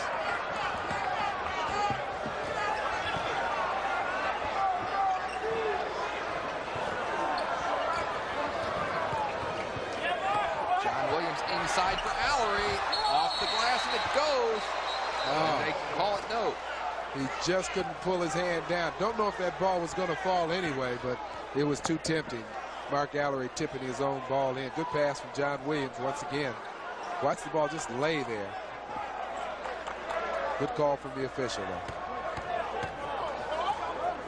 Fred Roberts bringing in for the Milwaukee Bucks.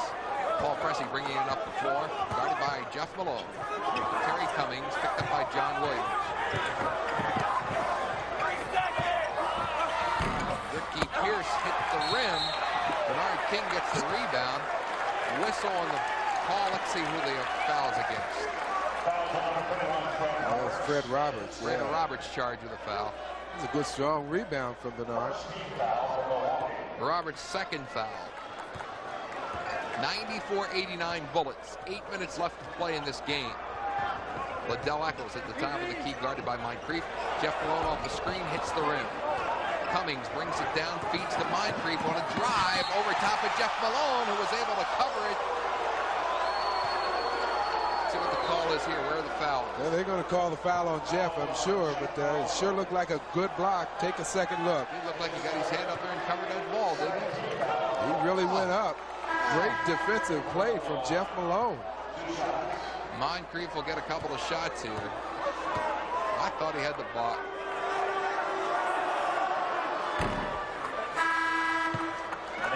Bucks reach the 90-point mark now. Charles Jones comes into the game for the Bullets. Also Darrell Walker coming on floor. Jeff Moore will take a breather.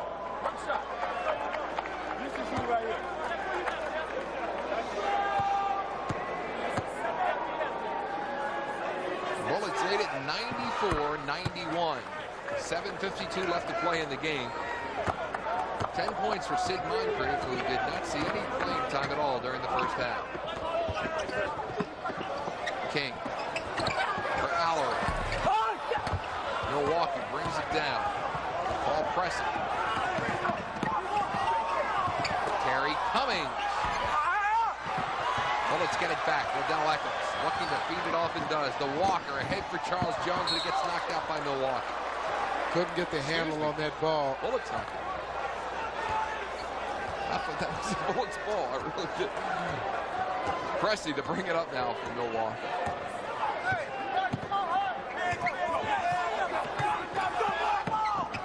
On the shot clock. Cummings with a drive, uses the glass, and it drops. Terry Cummings with 27 points, and Milwaukee is closed to within a point. 94-93 Bullets, 7 minutes left to play in the game.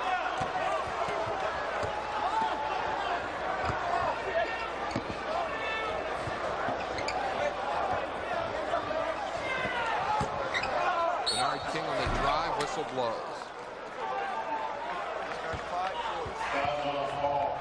Pressey charged with a foul. King will go to the free throw line. King is 2 of 11 from the field. 5 points. Going to take a break now with 6:47 left to play in this game. The Bullets lead the Milwaukee Bucks 94-93. With this break in the action, let's take timeout for this for Kodak Flash. Phil Chenier is doing his part to help the Easter Seal Society of Northern Virginia and the disabled children and adults. He'll be hosting a celebrity sports auction Wednesday, January the 11th. That's next Wednesday, starting at 6 at Carnegie's Restaurant, 1700 North Beauregard Street in Alexandria. Auctioning off items from the Redskins, the Capitals, the Orioles, the Hoyas, and of course the Bullets. A $5 donation is requested, and all proceeds go towards patient services at the 4 Northern Virginia Easter Seal Centers. For more information, call the Falls Church Center at 538-4480. 538-4480. Phil Chenier will see you there on the 11th. We're going to have a ball. Herb Cole, a senator from Milwaukee, here in attendance tonight. He's also the owner of this Milwaukee team. So he has a vested interest, no doubt. Bullets have shot 63% so far in the second half. Both teams are virtually even in the shooting. The Bullets a little bit over the 50% mark, and Milwaukee exactly at 50 for the game. They've been getting good shots, and a lot of that has been the transition game. They don't have the big inside game, so they have to beat their opponents down, and they've been able to do that. Bernard King with 6 points. There's Kevin Greavy with his beautiful wife. 95-93 Bullets. 6.5 to go as Moncrief now evens the game at 95. A dozen points for Sid Moncrief, who did not play at all in the first half. He's starting to get warmed up, and that's not a good sign for the Bullets. John Williams and Harvey Grant getting off the Bullet bench, ready to come in now. From the corner, Liddell Eccles, and he has been one hot player tonight. Liddell Eccles coming through now with 21 points for the game.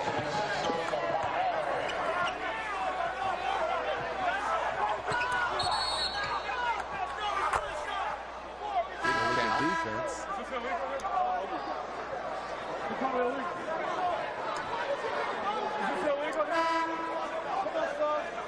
John Williams and Harvey Grant will come back into the game for the Bullets. Bernard King and Charles Jones going to the Bullet bench. So what makes a player have an extremely cold night? I mean, Bernard King has had some very good games recently. In fact, as many as 27 points in a couple of the games recently. And tonight he can't fire those. Well, there's a thing, just like in any other kind of activity, there's a rhythm that you get into. And once you get into that rhythm, and you do things spontaneous, you just react. You see a call that went against the Bullets. West almost leaped right out of his shirt. He was so upset. He's not known for his jumping either. Watch Unseld if the camera gets over there on him. Oh, that does look like a clean block. Boy, West was really upset. He leaped out of his seat.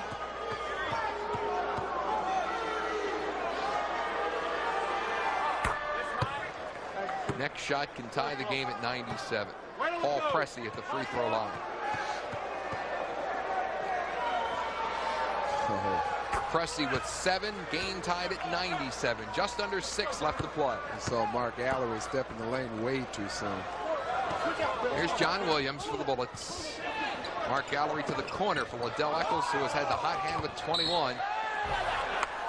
John Williams' shot didn't go. He was fouled. Eccles so far 4 for 4 from the field in the 4th period. The rest of the Bullets are 1 of 4. Paul Evans doing a magnificent job coming up with those interesting statistics for the game. And speaking of Liddell, you just saw him go to the bench. Jeff Malone replaced him. I see Terry Catledge pulling off his warm-up shirt. Jeff Malone playing catch with John Williams. Williams into the corner for Harvey Grant in front of the Milwaukee bench. That's the Bucks who are going into their trap, and the Bullets who are passing around the perimeter. Jeff Malone is fouled. It goes. Oh. Bill Harris is really hot. Bullets lead at 99-97. Malone will try to make a 3-point play and get 29 points if he can convert. Well, you figure out here where the foul actually is. Is it there? If so, then he should not be allowed the basket. If it's there with Terry Catledge, or Terry Cummings, excuse me. Jeff Malone has hit on 12 of 21 shots. converts the free throw. Bullets 100, Milwaukee 97. Jeff Malone has 29 of the Bullets' 100 points. 5:20 left to play in the game. Bullets lead it by 3. Ricky Pierce took a nice pass there. Ricky Pierce closes the gap to within 1 now. John Williams bringing the ball back up for the Bullets. Guarded by Terry Cummings. Jeff Malone had it tipped away, picked up the loose ball, missed the shot. Ball goes off a Bullet, and Milwaukee will have possession. 4:55 left to play in the game. Bullets 100, Milwaukee 99. Pressey to the Milwaukee bench. Jay Humphries back on court now for Milwaukee. Stoviak, Sid Moncrief, wide open is Ricky Pierce. Ball batted free. Terry Cummings was on the offensive rebound on both those tips, couldn't get it to go down, and finally hit it out of bounds. Bullet ball. Williams to Darrell Walker.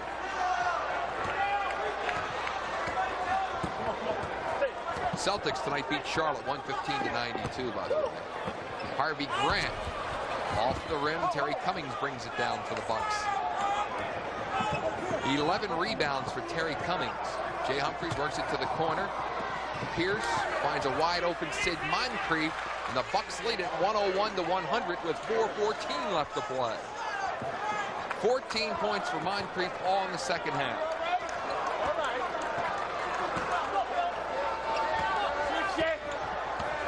They're switching all over to keep a man right in the face of Jeff Malone. They don't want him to get the hot hand. Jeff Malone batted away. Milwaukee gets it back. Moncrief picks up the loose ball. Bucks with a 1-point advantage. Bounce pass. Goes back to Jim Humphries. Humphries feeds Terry Cummings off the rim. Sid Moncrief on the drive. Picked up the loose ball and bounces it back to Ricky Pierce to Jay Humphries, top of the key. 17 seconds on the 24-second shot clock now. Again, way outside. Cummings, double team. Finds Moncrief open, drives, he's fouled. Sid Moncrief. Now they turn it over. Excuse me. Moncrief walked with the ball. Didn't like the call, obviously. 101-100. Milwaukee leads it. Once again, good defense from the Bullets to force that turnover. There's Darrell Walker. Bullets looking to take the lead, trailing by a point.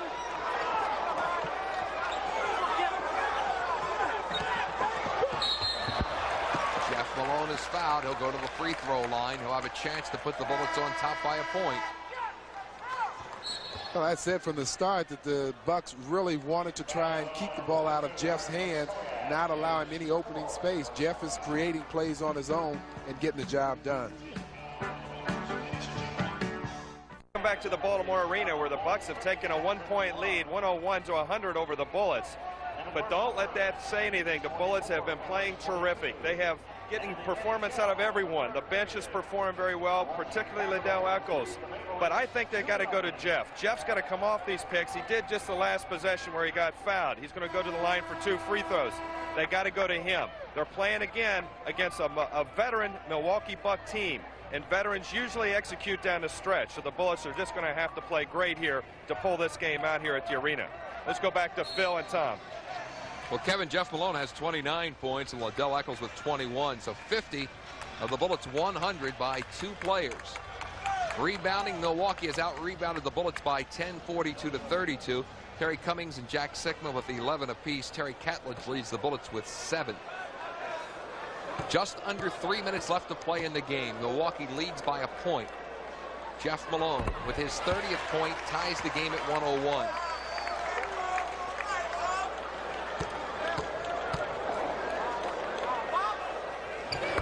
Bullets lead it by 1. Jeff Malone with 31.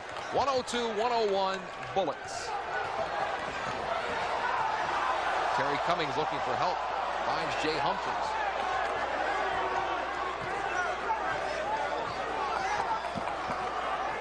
Cummings from the top of the key. John Williams guards Cummings and steals the ball. John Williams on the drive. Breakaway. Should be a breakaway, no question. The referees will confer. Oh, no.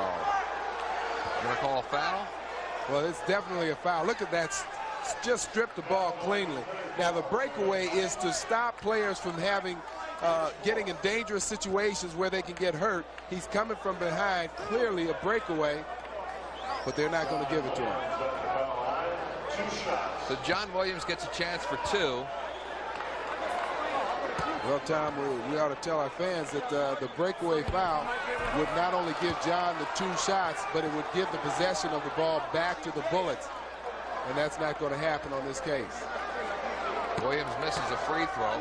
Don't forget, tomorrow night in Charlotte on DC 20, your superstation for sports, Bullets and Charlotte Hornets. Bullets lead it by 2, 103-101, 2:30 left to play in the game.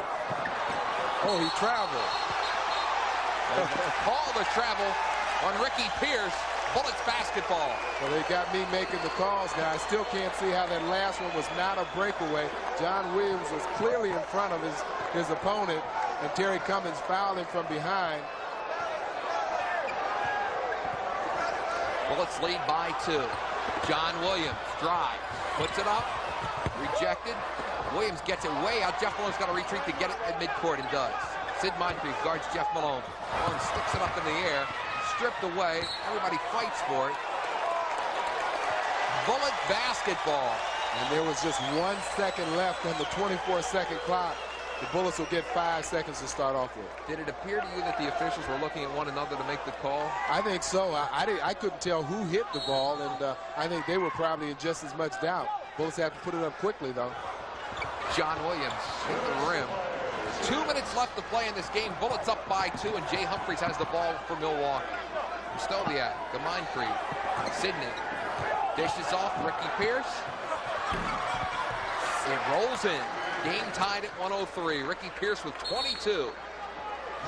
He's only topped by Terry Cummings at 27. So Pierce and Cummings have been the key scorers for the Milwaukee Bucks.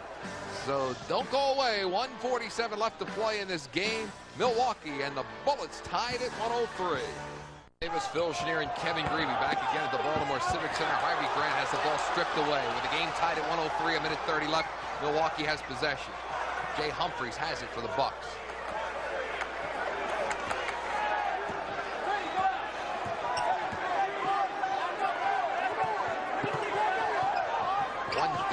Left. Moncrief from the top of the key, wide open. Bucks lead at 105, 103. Sid Moncrief, 16 points in the second half. Well, he's come off the bench to really hurt the Bullets, particularly down in this fourth quarter. Jeff Malone, tie game at 105. Malone with 33. Boy, Jeff just took that on his own, broke the play. It was to be a pick and roll situation. Less than a minute to play. 50 seconds. Tied at 105. Buck shot short. They'll reset with Jay Humphries with another 24-second clock.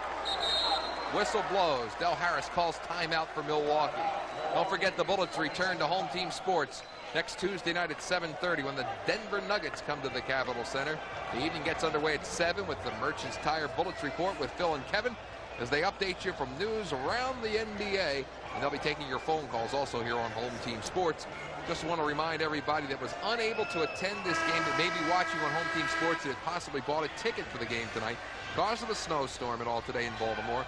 Bullet management, Abe Poland has said you can turn the ticket back in and get a ticket for either the Knicks game or possibly the Cleveland Cavaliers game scheduled later here for Baltimore in the season. Nice gesture on the Bullets' part. Take care of those who were unable to make it because of the inclement weather here in Baltimore. Crowd just shy of 6,500 here. They were hoping to do better than that, but let's face it, when snow comes, half the town closes up here in Baltimore. I mean, I tried to go to a department store this afternoon at 3 o'clock and it closed in a mall. I couldn't believe it. Get tucked away safely at home. Game tied at 105, 40 seconds left. Cummings has it knocked away by John Williams. Darrell Walker couldn't save it. Milwaukee's ball. Again, the quick hands of John Williams almost creates a turnover, one which would give the Bullets the opportunity to take this lead. Another timeout with 35 seconds left to play in this game. Well, this is a time that everybody's going to do their coaching, and it comes down to execution. You heard Kevin mention a couple of times that this is a very professional, very well-disciplined Buck team, and you can believe that for the most part they're going to execute what they want to do. But it's up to the Bullets to make sure that they do the same and possibly come out with a win. Now, you can make statistics do whatever you possibly really want them to do, but one that stood out to me when I was reading some of the pregame notes tonight on the game, Jeff Malone, in games that he scored 30-plus, the Bullets have won 4 of those 5, and Malone already has 33 tonight. Game tied at 105 with 35 seconds left to play. Liddell Eccles with 21 points. They are the only 2 Bullet players other than Terry Catledge to be in double figures. Catledge has 15. Now for the Bucks, Terry Cummings had a big first half with 21. He has 27 for the game. And Ricky Pierce, who had 14 in the first half, has 22 for the game. And Moncrief, who didn't play in the first half, has 16. So he's really been a key player, Sid Moncrief, for the Milwaukee Bucks in the second half. At one point, the Bullets were down by 11 in the second quarter. They came back to take a 7-point lead, and the game now tied at 105. Well, trying to get the wave here going. Yeah, just before we got this picture here, you saw Wes Unseld discussing something with the officials. I don't know what the problem is, but the Bullet bench seems to be upset about something. Here's the last play. Bullets almost were able to come up with the ball.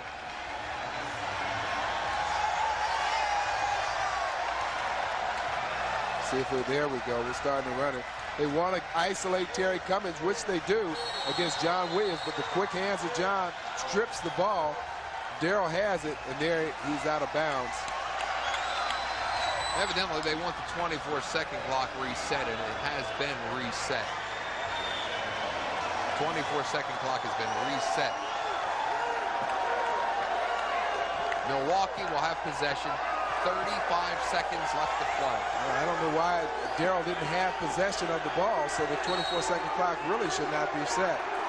Stoviak with the inbounds pass off Ricky Pierce. The officials are looking to make the call. Nobody's making the call right now. Now they finally got one of the officials to make the call. 3 officials, and they're looking at one another in a triangle. Milwaukee's ball for Stoviak. Inbounds to Jay Humphries. 30 seconds left to play. Pierce being double teamed. Inside for Moncrief. Drive, stripped to the ball. Darrell Walker has it. Timeout Bullets. 22 seconds left to play. They're on their feet here on Baltimore Street. 105 each club with 22 seconds left to play. And I didn't get a good look, but I'd be willing to bet that the person that stripped that ball is that man right there, John Williams. Look at that. Strips the ball loose. It's another turnover. They call the timeout.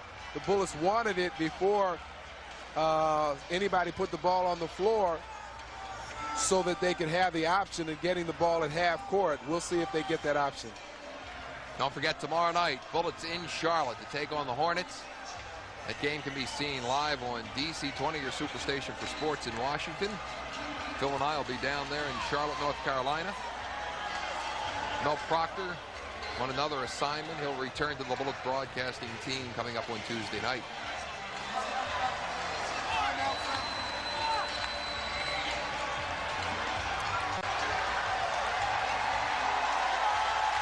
Well, the fans here are starting to get this place rocking now with 22 seconds. It's been a long time since Baltimore fans have been treated to an NBA game in Baltimore. In fact, almost a generation when you consider 15 years. I would venture to guess you could say almost 20 years would be a generation. And when you get down to it, it's really nice to see NBA basketball back in Baltimore. The fans are really responding to the Bullets' effort tonight.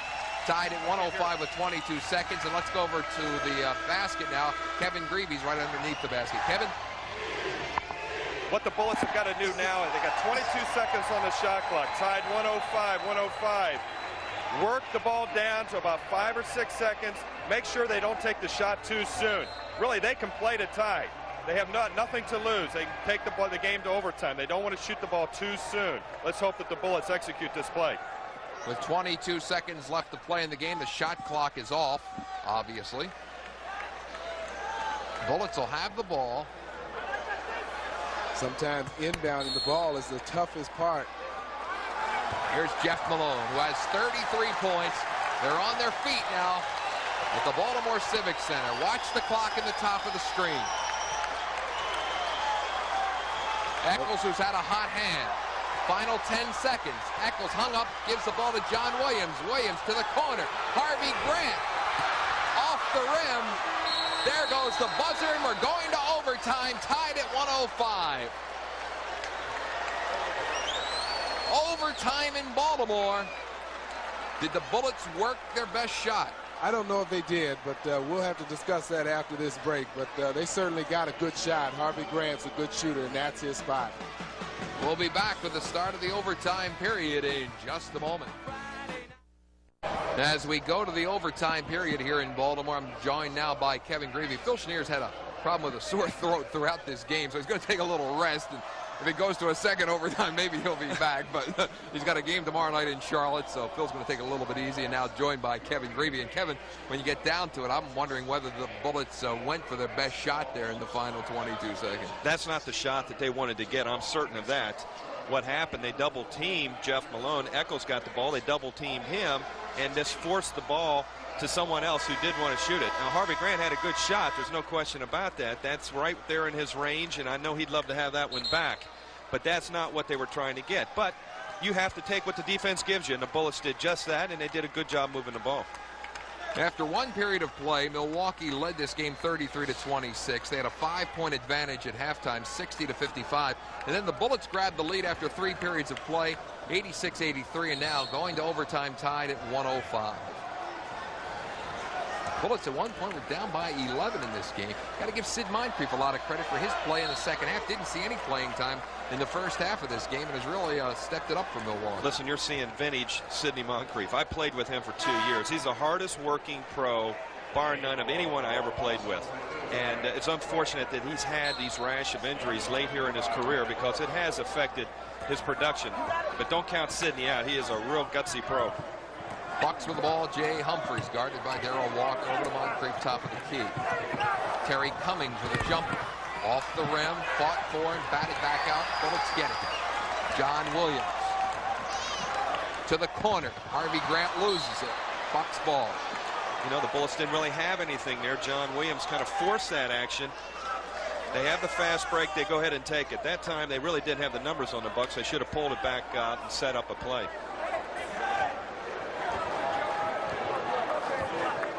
Jay Humphries bringing it up court now for Milwaukee. Game tied at 105. 4:25 left to play in the first overtime period. Bullet fans getting a real treat here at the Baltimore Civic Center. First appearance for this team in a regular season game since 1973. Jay Humphries was missing. Cummings tried the rebound, couldn't get the ball. Bullets picking up. John Williams to Harvey Grant, rejected. Williams puts it up. It goes, but it's not going to count. And that was a good play by John. He was very patient. He took the ball down. Here you see he drew the defense, avoided charging Krzysztof, and there made a nice pass to Harvey Grant, and he'll go to the line for 2 free throws. Grant is 0 for 2. 0 for 3. Harvey Grant and Liddell Eccles have done a very nice job for the Bullets so far this season, their rookie seasons. Grant converts. Bullets lead it by a point. Bullets putting pressure on the Bucks. And get one there. Bullet basket. Grant from the corner. Bullets have Jeff Malone, Terry Catlett, John Williams, Harvey Grant on court. Malone to Darrell Walker, running one-hander, hits the rim. Krzysztof brings it down, ahead for Jay Humphries. 3:52 left in the overtime. Terry Cummings tries to find an open spot as it knocked away.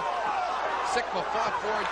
Short hop by Walker. Right, they got the numbers. Get a layup. John Williams. It went in and out. Great play by Darrell Walker. He really made that happen. He came across Sigma, made the block, and then once he got the ball, he dished it. Very nice timing right there with the pass, and John Williams almost had that one go in. That would have been a spectacular three-point play, but otherwise got fouled and got 2 free throws. John Williams has 9 points, 9 rebounds, but he's only 1 of 3 from the free throw line. 1 of 4. I tell you, that hurts. You've got to hit your free throws, particularly down the stretch. And here in this overtime period, Harvey Grant missed 1, and now Williams missed 2. So that hurts. Bullets missed 3 of 4 free throws. They still have a 1-point lead, though, with 3:30 left to play in the overtime. 106-105 Bullets. Only the 1 point scored this entire overtime period so far. Off the rim, Catledge brings it down. Darrell Walker ahead for Jeff Malone in front of the Milwaukee bench. Harvey Grant back to Jeff Malone. Darrell Walker pops. Follow up Harvey Great Grant. Play. Harvey Grant going to the glass on that Darrell Walker miss. He found the lane and just went after it. Harvey Grant with 11. Bullets lead by 3, 108-105. Less than 3 minutes to go, overtime. Wes has been getting some real good play out of Harvey Grant since he's come back from that injury, and Eccles again tonight. Pierce with a running one-hander, goes, and he's got a chance to go to the free throw line.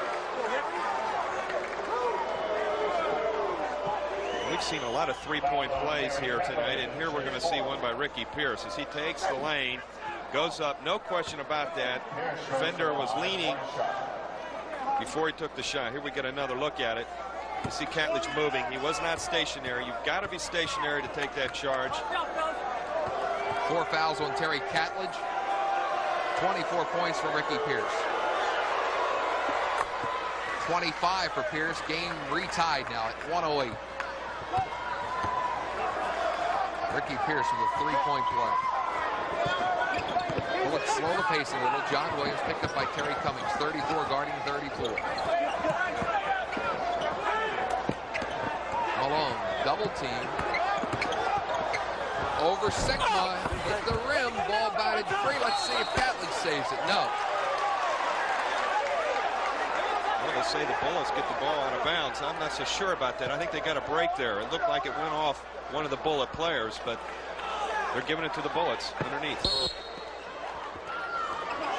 Jeff Malone with a bounce pass to Harvey Grant. Jeff Malone on a screen from Catledge, drives the lane, had the ball stripped. Humphries waits for help, finds Ricky Pierce in front of the Bullet bench. Guarded by Walker. Pass inside for Krzysztofiak, knocked away by the Bullets, but a foul's going to be called on Darrell Walker.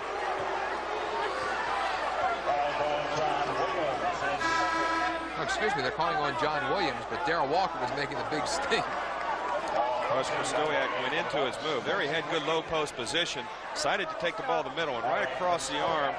Ball in hand. That could have gone either way, really. John Williams has got very quick hands, but that time the referee may have caught him. 2:11 left to play in the first overtime period. Game tied 108. Krzysztofiak to the free throw line. He grabbed 3 quick fouls in the first quarter and sat down for most of the rest of the game. Missing. Again, the free throws have not been easy to make here in the overtime. The Bullets have missed 3 of 4, and the Bucks have not found it easy at the charity stripe. Seems like neither team wants to really take charge of this overtime. Jeff Malone's been very quiet here in the overtime. We've seen missed free throws and turnovers. Play's been a little bit sloppy here in these last 5 minutes. Krzysztofiak now 2 of 5 from the free throw line, has 8 points for the game, and the Bucks lead it by 1. 109-108, coming down to the 2-minute mark of the extra period. Jeff Malone picked up by Krzysztofiak. Jeff can drive him. He's got a bigger man on him. They can isolate him and get Jeff the ball. Darrell Walker with a jumper off the rim. Brought down by Catledge. Oh, he got fouled. No call. Sigma has it taken away by John Williams momentarily. Walker scoops it up. A loose ball fires for Jeff Malone from the top of the key. It didn't go. Sigma bats it out. Harvey Grant on the follow-up. Bullets get 2. What action that was. The Bullets and their perseverance just kept staying with it. Nothing would go their way, but there you see the finish. Bullets 110. Milwaukee 109. Less than 1:30 to go in the overtime. Sigma back out to press. Line drive pass for Krzysztofiak. He was fouled. Apparently the Bullets aren't afraid to get Krzysztofiak to the free throw line. No, he hasn't really shown that he can make him, Tom. 5 fouls on Terry Catlett. There we see Wes. You know, Wes has got to be pleased with his effort from his team tonight. I've seen the Bullets play many games this season, but I don't know if I've seen them play any harder. Tonight has really been a terrific performance by everyone, top to bottom on that team. Kevin Greavy in for Phil Chenier right now because of Phil's sore throat. Krzysztofiak from the corner. 2. Bucks lead it by a point, 111-110. 109 left to play. Whistle blows for a timeout. Bullets are going to Charlotte to take on the Hornets tomorrow night. You can watch that one on DC 20, your superstation for sports. Kevin, how you like your role this year with Home Team Sports, roaming all around? I've really enjoyed it. I have. Being a third man and a 3-man team here with Home Team Sports, giving me the opportunity to interview a lot of players that have come into the Capitol Center. It's been a lot of fun. And coaches that I've been playing against for so many years now, man, get to ask them the tough questions and see what they have to say, but that's a lot of fun. And now, you know, this is a familiar spot also, filling in for Phil. I played behind Phil for 3 years with the Bullets, shooting guard position, and now I'm coming in for him here in the booth. It's kind of funny. How about the wireless mic? You can go practically any place now in the arena, whether it be at the Capitol Center or here. I really enjoy the wireless mic. We can go in and talk to coaches who are scouting the Bullets or teams that are coming in, and I can go in and talk to various people that are in attendance at the Capitol Center. And it's just a lot of fun. I hope the fans like it because it does add another dimension to the telecast. It's not Dancing Harry, but he's doing a good imitation of him. Years ago, they used to have a guy by the name of Dancing Harry here. He'd come by and lead the cheers here in Baltimore. The fans have really gotten with it. I wasn't so sure there would be that many in attendance, but they weathered the typical Milwaukee weather here in Milwaukee, and then have come out, and we've got just under 7,000, but they're loud and they're really getting treated to a terrific basketball game. I think the Bullets have a lot of fans in Baltimore, really, when you get down to it. NBA basketball really interest really peaking across the country. You know, there's really been a lot of interest in the last several years. It's really gone up the limited number of games on commercial television. I think maybe it was a good idea because it gave cable a chance to really progress. And of course, Home Team Sports leaping in full tilt and doing as many games as possible. Here's Jeff Malone bringing it inbounds for the Bullets, who are down by a point, coming down to the 1-minute mark of this game in overtime. Game was tied at 105 to go to the overtime period. Liddell Eccles off the rim. Jack Sikma has it through Milwaukee. Liddell seemed to rush that shot a little bit. He came off the pick and shot it really not in his rhythm. I know he'd love to have that one back. 14 boards now for Jack Sikma. This is what the Bucks do so well. They just look for that open man, move the ball around. Sikma hit the backboard. That's right. Terry Cummings looked like he got called for pushing off underneath the basket. Milwaukee with a 1-point advantage, 34 seconds left to play. And here's the play again. I don't know, we can't see all that much, sort of see the tail end of it, but he was really pushing Harvey Grant underneath the basket, and he got called for it. You've been in many of these conferences during your playing days. What usually goes on this late in the game when whoever your coach would be, what would they usually try to say? Are they aiming for one play now at this point, or are they going to wait a little bit beyond that? Well, it depends on what the coach sees in the player's eyes. This time, I mean, 48 minutes is a long time to play a game, and now you're in a 5-minute overtime. Fatigue starts to come into the player's mind, and it's really a battle of wills. Who wants the game more? The Bullets have gotten good play from all the bench. Wes has been able to rest some of his players. So I think at this point of the game, they're fresh. They don't feel that all is fatigue. The Bucks, on the other hand, even though they've got a good bench, they've been playing more of their starters tonight. Sidney Moncrief's come off the bench and performed pretty well, but they've only gone 7 deep. So I think the Bullets might have the edge on that. But it is a battle of wills, just who wants it more, and you just got to execute and try to get what you want. And the Bullets have done a good job getting the open jump shots, but they haven't hit those free throws. If they'd have made those free throws there early in the overtime, they might have a lead here, but instead they're down 1 point. Terry Cummings now has 5 fouls, and the Bullets missed 3 of 4 free throws in the early moments of this extra period. And that was very costly because they're down by a point now with 34 seconds left to play in what really could be the first overtime period. We might wind up going double overtime. Well, one thing for certain, if the Bullets, they got 24 seconds on the shot clock, run the clock down, but Milwaukee will get the ball back. So they've got to score and hope that they can hold off on Milwaukee and pull this game out. The Bullets come out with Terry Catledge, Harvey Grant, John Williams, also Liddell Eccles and Jeff Malone. Again, 34 seconds left. Milwaukee 111, Bullets 110. Bullets opted to take the ball out at half court. They could have taken it underneath the basket or right here at half court, and they're taking the ball at half court. Neither team has shot that well here in the overtime. Milwaukee 2 of 6 from the field. Bullets 2 of 9 from the free throw line. As we take a look and have the ball rejected there by Krzysztofiak. Krzysztofiak with a foul on Liddell Eccles. I'm not so sure they called the foul. They said that the ball had been knocked out of bounds. Can't believe that because it looked like Eccles really got hammered. Grant inbounds to Jeff Malone. 19 seconds on the shot clock, 27 seconds left in the overtime. Eccles to John Williams. Jack Sikma brings it down. Milwaukee can now win it.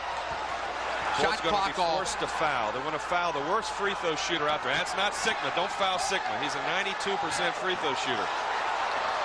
That's it. Foul Humphries. 5. Malone fouls him with 4 seconds left to play. Bullets may have waited a little too long. They did. They had an opportunity. Now the Bucks, on the other hand, a smart veteran team, like I said, they do execute, and they executed right there. They got the ball in Jack Sikma's hands. Yeah, I think he's like 5th leading free throw shooter in the league, and you want the ball in your best free throw shooter's hands, and the Bullets were forced to foul him. But they had an opportunity to foul Pressey or Jay Humphries, and they just didn't get to him.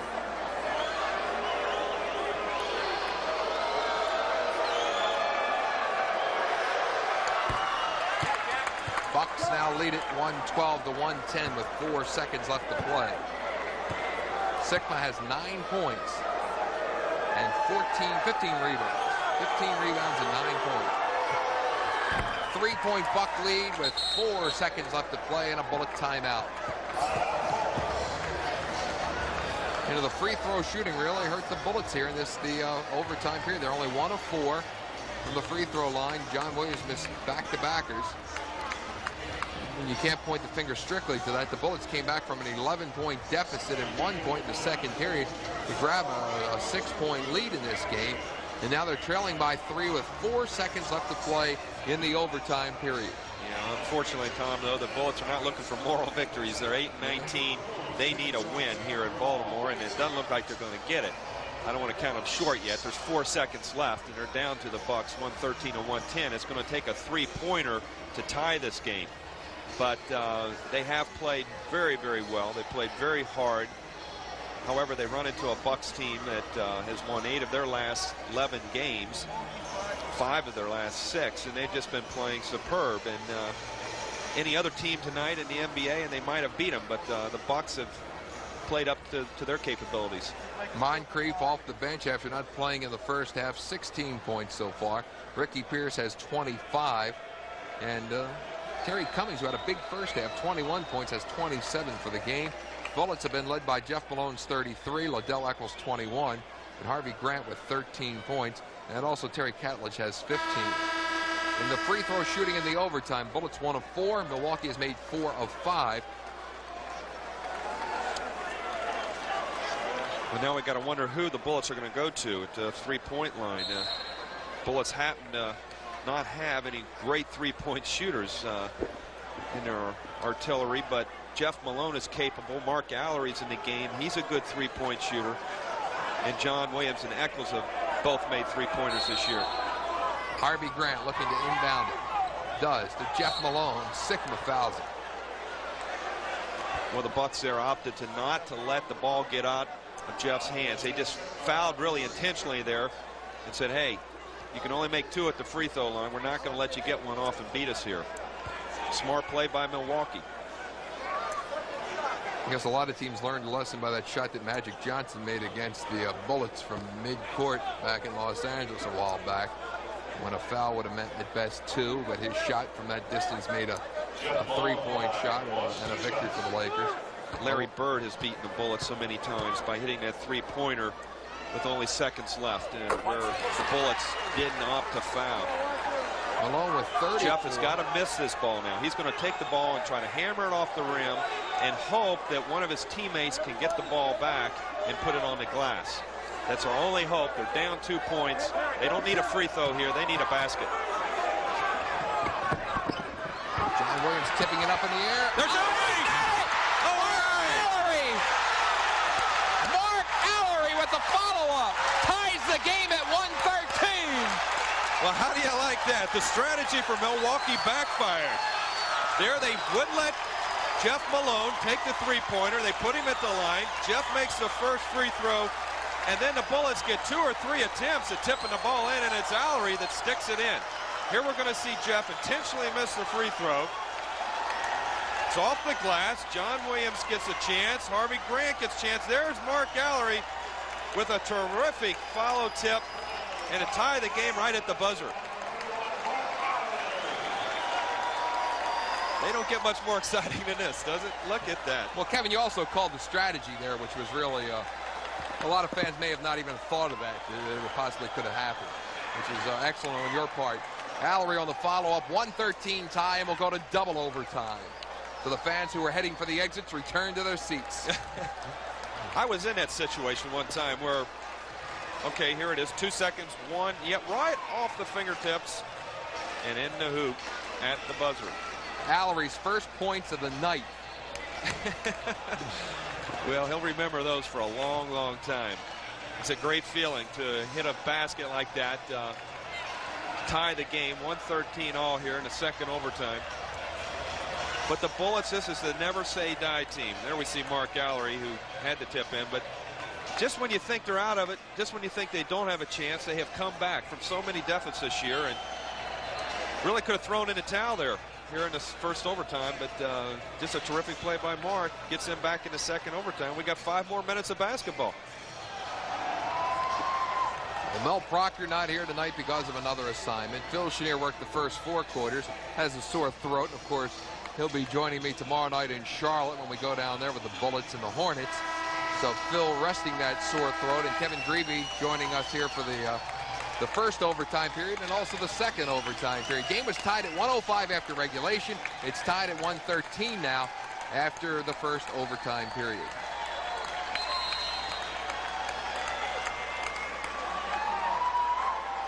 All right, we're ready for another 5 minutes. Terry Catledge, John Williams, Jeff Malone, Harvey Grant, and Darrell Walker on the court for the Bullets. Ron Brewer, Krzysztofiak, along with Ricky Pierce, Terry Cummings, and Jay Humphreys on court for the Milwaukee Bucks, and Humphreys has the ball. Well, the Bucks put Randy Brewer in the game just for the tip. They got the tip, now they're going to take him out and put back a sick man. Jay Humphreys off the rim, fought for by Krzysztofiak. He tries to go up. John Williams follows right up alongside of him, brings the ball back down, and Williams is charged with the foul. Here you see the action underneath the basket. Krzysztofiak, strong, rugged player, had good position, no question about that, and then gets hammered right there by Williams. Bullets got to do a better job boxing off, because the Bucks have not been hitting their field goals, but they've been getting those second chances, and that's hurt the Bullets a little bit here in the overtime. Krzysztofiak breaks the tie. Bucks lead 114-113. Krzysztofiak has 11.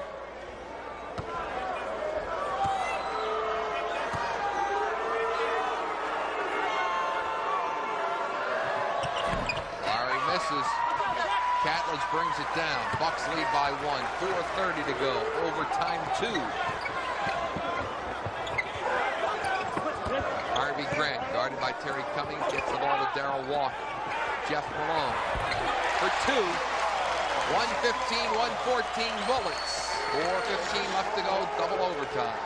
Bullets set up a play for Jeff to come off that double pick on the baseline, and that's one of Jeff's favorite shots, coming off from the right side.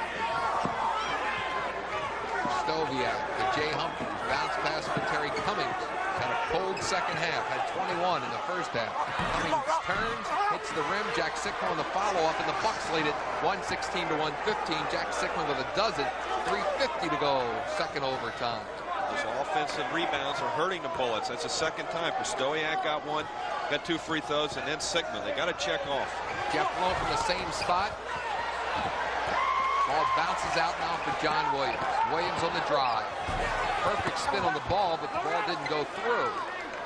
Stoviak picks it up for Milwaukee, ahead to Jay Humphries. Jack Sickman for Terry Cummings, fadeaway jumper. Bucks 118, Bullets 115.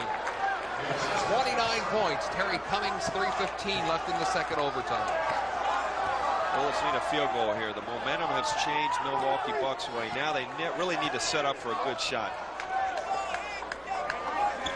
Harvey Grant slows things down. To John Williams, top of the key. Jeff Malone to John Williams. Through. Bullets trail by 1. Great shot by Johnny. Passed up a wide open 10-foot shot and took a tough shot, but made it. John now with the 11 points. Bullets down by a point, 118-117. 2:35 left to play in the second overtime. Ricky Pierce had the ball knocked away by John Williams. See if the foul's on Williams. It's on Darrell Walker. Could have been one of 3 Bullets there. They all 3 sort of ganged up on. Watch Ricky's quickness here. He takes the ball right there to the baseline. Tough player to guard. And they called a foul underneath. And John Williams made a nice block to eliminate a possible 3-point play. Pierce has the Bucks on top, 119 to 117. Ricky with 26. It's perfect from the free throw line in 8 tries. Make it 9 and 27 points. Milwaukee back up again by 3. 120 to 117. 2:30 left in overtime 2. They're going to try to set up Jeff for a shot coming off the pick. Here's Harvey. Oh, that's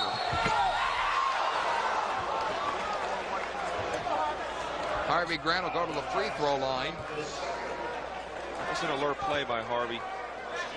Wes is really going to the young fella. Right here, he takes Jack Sickman, who's a lot taller at 6'11", and Harvey can drive on him. He knows that, and he saw the lane and went ahead and took it. Grant has really had trouble with the free throw line. He's now 1 of 5. 13 points for Harvey Grant tonight, but only one of those has come from the free throw line. And he's an excellent shooter. Harvey may be one of the best shooters on the team outside of Jeff Malone. And I don't understand how he can miss those free throws. Well, the Bullets have now missed twice a pair of free throws here in overtime. John Williams missed 2. Harvey Grant missed 2. Bullets are down by 3, 120 to 117. 2:16 left to play in the second overtime. Humphries guarded by Walker. Stoviak to Sickman. Bouncing it for the corner. Ricky Pierce. Pierce really got a good trap on there. They got the steal. John Williams to Darrell Walker. Bullets had to slow the break down though a little bit. Couldn't control it. Jeff Malone over Cummings. Hit the rim.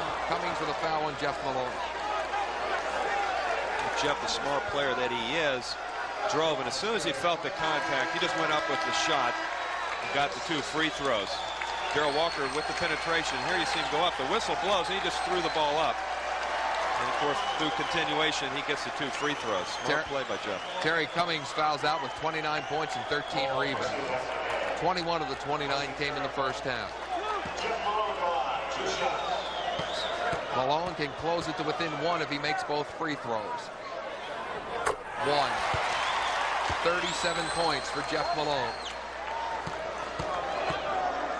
Bullets need to keep the pressure on the Bucks defense. Here they go, full court.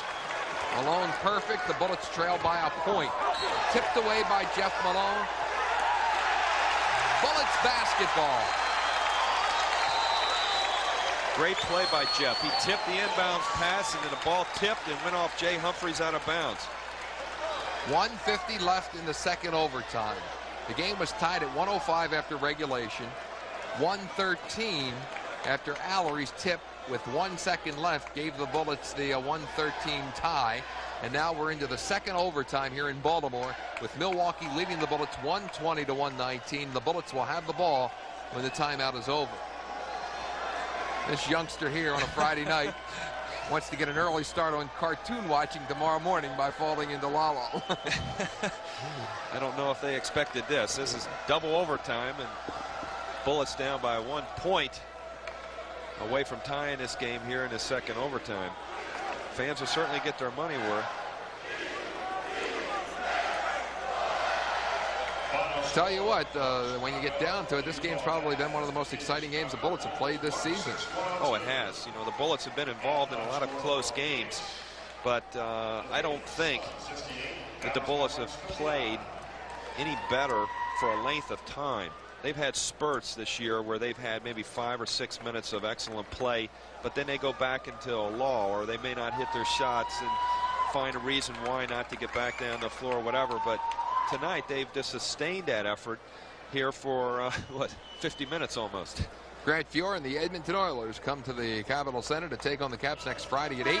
Call phone charge for tickets 432-0200 or stop by your nearest ticket center. One of the big keys in this overtime so far, since they started the overtime tied at 105, Milwaukee has made 7 of 9 from the free throw line. Bullets have made only 4 of 10. Twice they have missed pairs of free throws. Grant 0 for 4. John Williams missed 2. So that's your 6 misses out of the 4 for 10. You're exactly right, Tom. They've done everything right but convert on those free throws. They made those opportunities present themselves, but they haven't been able to convert. Harvey Grant trying to get it in to Jeff Malone, and does. Malone to Liddell Eccles. Back out to Harvey Grant. Drives. Offensive foul. Yeah, they call a charge on Harvey Grant. He had Jack Sickman up in the air, but ended up charging into him. Had a good opportunity right there. It was Kristowiak, excuse me, right there on the charge. That play could have gone either way as well. I was just going to ask you, did Kristowiak do a good action? Sickman had it pop up in the air. He recovered it, gets it back to Pressey. Cross court to Jay Humphreys. 1:30 to go. Pressey to the corner. 2 for Bucks. Ricky Pierce. 29 points for Ricky Pierce. 1:24 left to play. Bucks back up by 3. 122 to 119. Well, the Milwaukee Bucks have got so many weapons. They're playing very smart here. The Bullets down have got to go into a half-court press, which they did, and they're trapping the ball everywhere it goes. And the Bucks are simply moving the ball around, using the clock, and then when it gets down to about 8 seconds, then they go and find the open man. They don't care who it is. And that protected her time. It was Ricky Pierce that hit the jump shot. But it could be Jack Sickman or Terry Cummings or Sidney Moncrief. They got so many good players on that team. And they've been there a long time and played a long time together. And there you see Ricky Pierce. He came in a trade with Terry Cummings and Craig Hodges for Marcus Johnson, Harvey Catchings, and Junior Bridgman. That trade 5 years ago has left Terry Cummings and Ricky Pierce, who are playing just vital roles with Milwaukee. And of course, you haven't heard about Marcus and Junior and Harvey. So that trade really has set things for the future for Milwaukee. Have the Bullets played this season about the way you expected going into the year? Oh, I think so. I didn't think that these guys could play this hard, this long. And the tendency is when you lose is to let up a little bit. But Wes will not let that happen. And that's a real credit to Wes Unseld. And that's the type of person he is. He's a very believable person.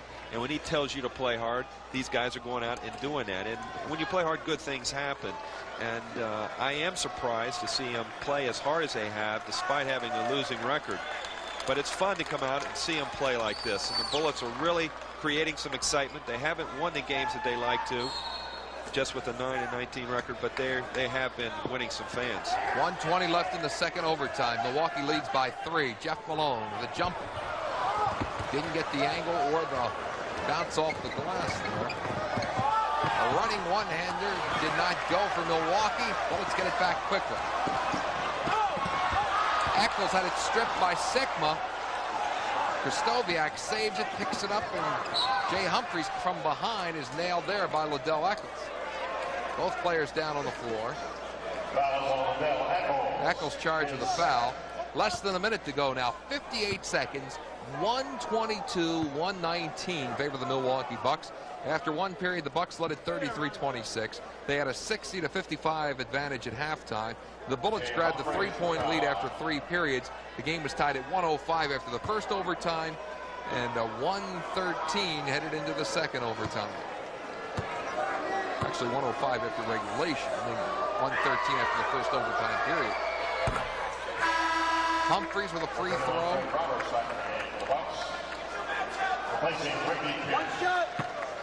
4-point lead for Milwaukee. The clock is working against the Bullets now. 4-point lead for Milwaukee. Converts this free throw, 5-point lead with only 58 seconds left. Fred Roberts comes off the bench. Humphreys does give the Bucks a 5-point advantage. 124-119, final minute of play, second overtime here in Baltimore. They need a quick shot. They need to push it up and just get the shot that they get. Krzysztofiak steals. Jay Humphreys brings it back now, try to run some time off the clock. He's being double teamed. Whistle blows, foul call. Foul is on Jeff Malone. 5 fouls on Malone, 40 seconds left to play in the game now. 124-119 Bucks, and Humphreys goes back to the free throw line. Jay Humphreys at the line, 2 shots. These free throws could probably put the final nail in their coffin, but I don't want to say that because the Bullets, these never say die Bullets, have found ways to come back.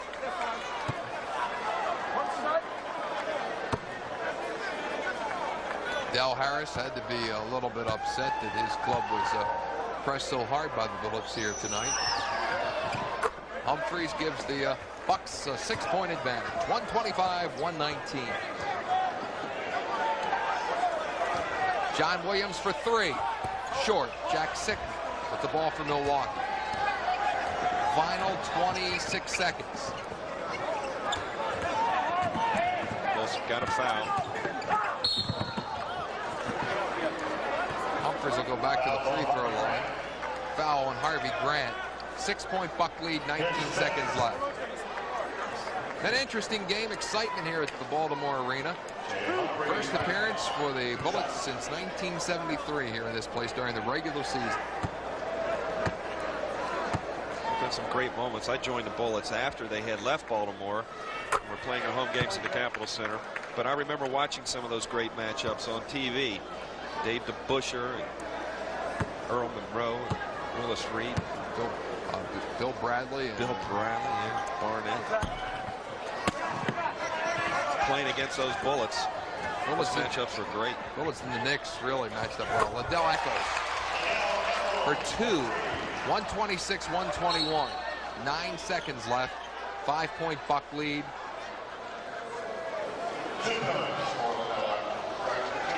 Two points for Liddell Eccles. They were trying to. Apparently the PA announcer said it was 3, but I saw the referee hold up the 2 sign. So it was 126-121. 5-point lead for the Bucks. 9 seconds left to play in the game. Tied after regulation at 105 after 1 overtime. Tied at 113. And Milwaukee back to the free throw line with a 5-point advantage. Larry Krzysztofiak now the chance to build the lead back to 6. Bucks up by 6.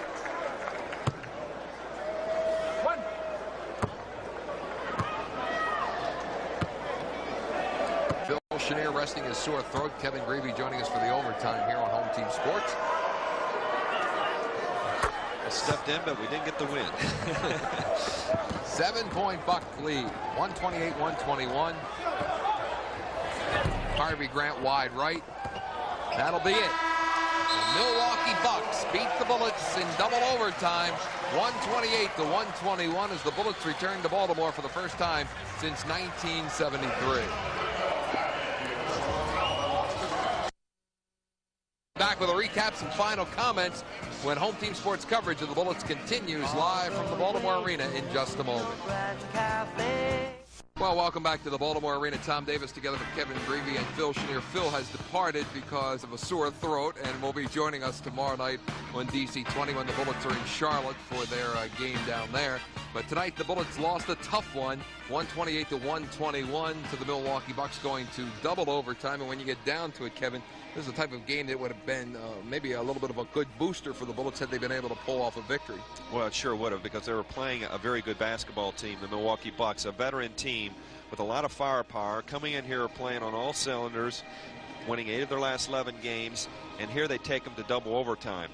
The Bullets are rebuilding. The Bucks are trying to hope that they can move up to that upper echelon. You know, they're 4th place in the Central Division, but they're playing in a very tough division behind Detroit, Atlanta, and Cleveland. And here the Bullets come right there and play with them. Now, only the difference in the game was the missed free throws. It really comes down to that. You know, we hate to keep harping on it, but that's really what it came down to. They just didn't make their free throws. They did everything right. They had great performance out of everyone. Wes used his timeouts to perfection. They made a great run at it, and they just didn't come through. And it's real disappointing for the team, but they have to look on the bright side. They played against a very good basketball team and nearly beat them. How about the Allery tip in to extend it to double overtime? Well, it was really probably a 1 in 1,000. I don't know. We need Marty Aronoff to get his stat book out and determine how many times a player has intentionally missed a free throw and one of the teammates tip it back in. With just 2 seconds left, they were able to execute that play, but they weren't able to execute their free throws. Now, you tell me. It's a strange game, but the Bullets have got to be pleased that their young players are learning, and you know, this is a good moral booster, but I know Wes is not looking for that right now. Jeff Malone, 38 points. He really shot the eyes out of the game tonight. I think it's the first time he's hit 30 points, and the Bullets haven't won, but he really did. 21 in the first half, and he was just heating up the whole night.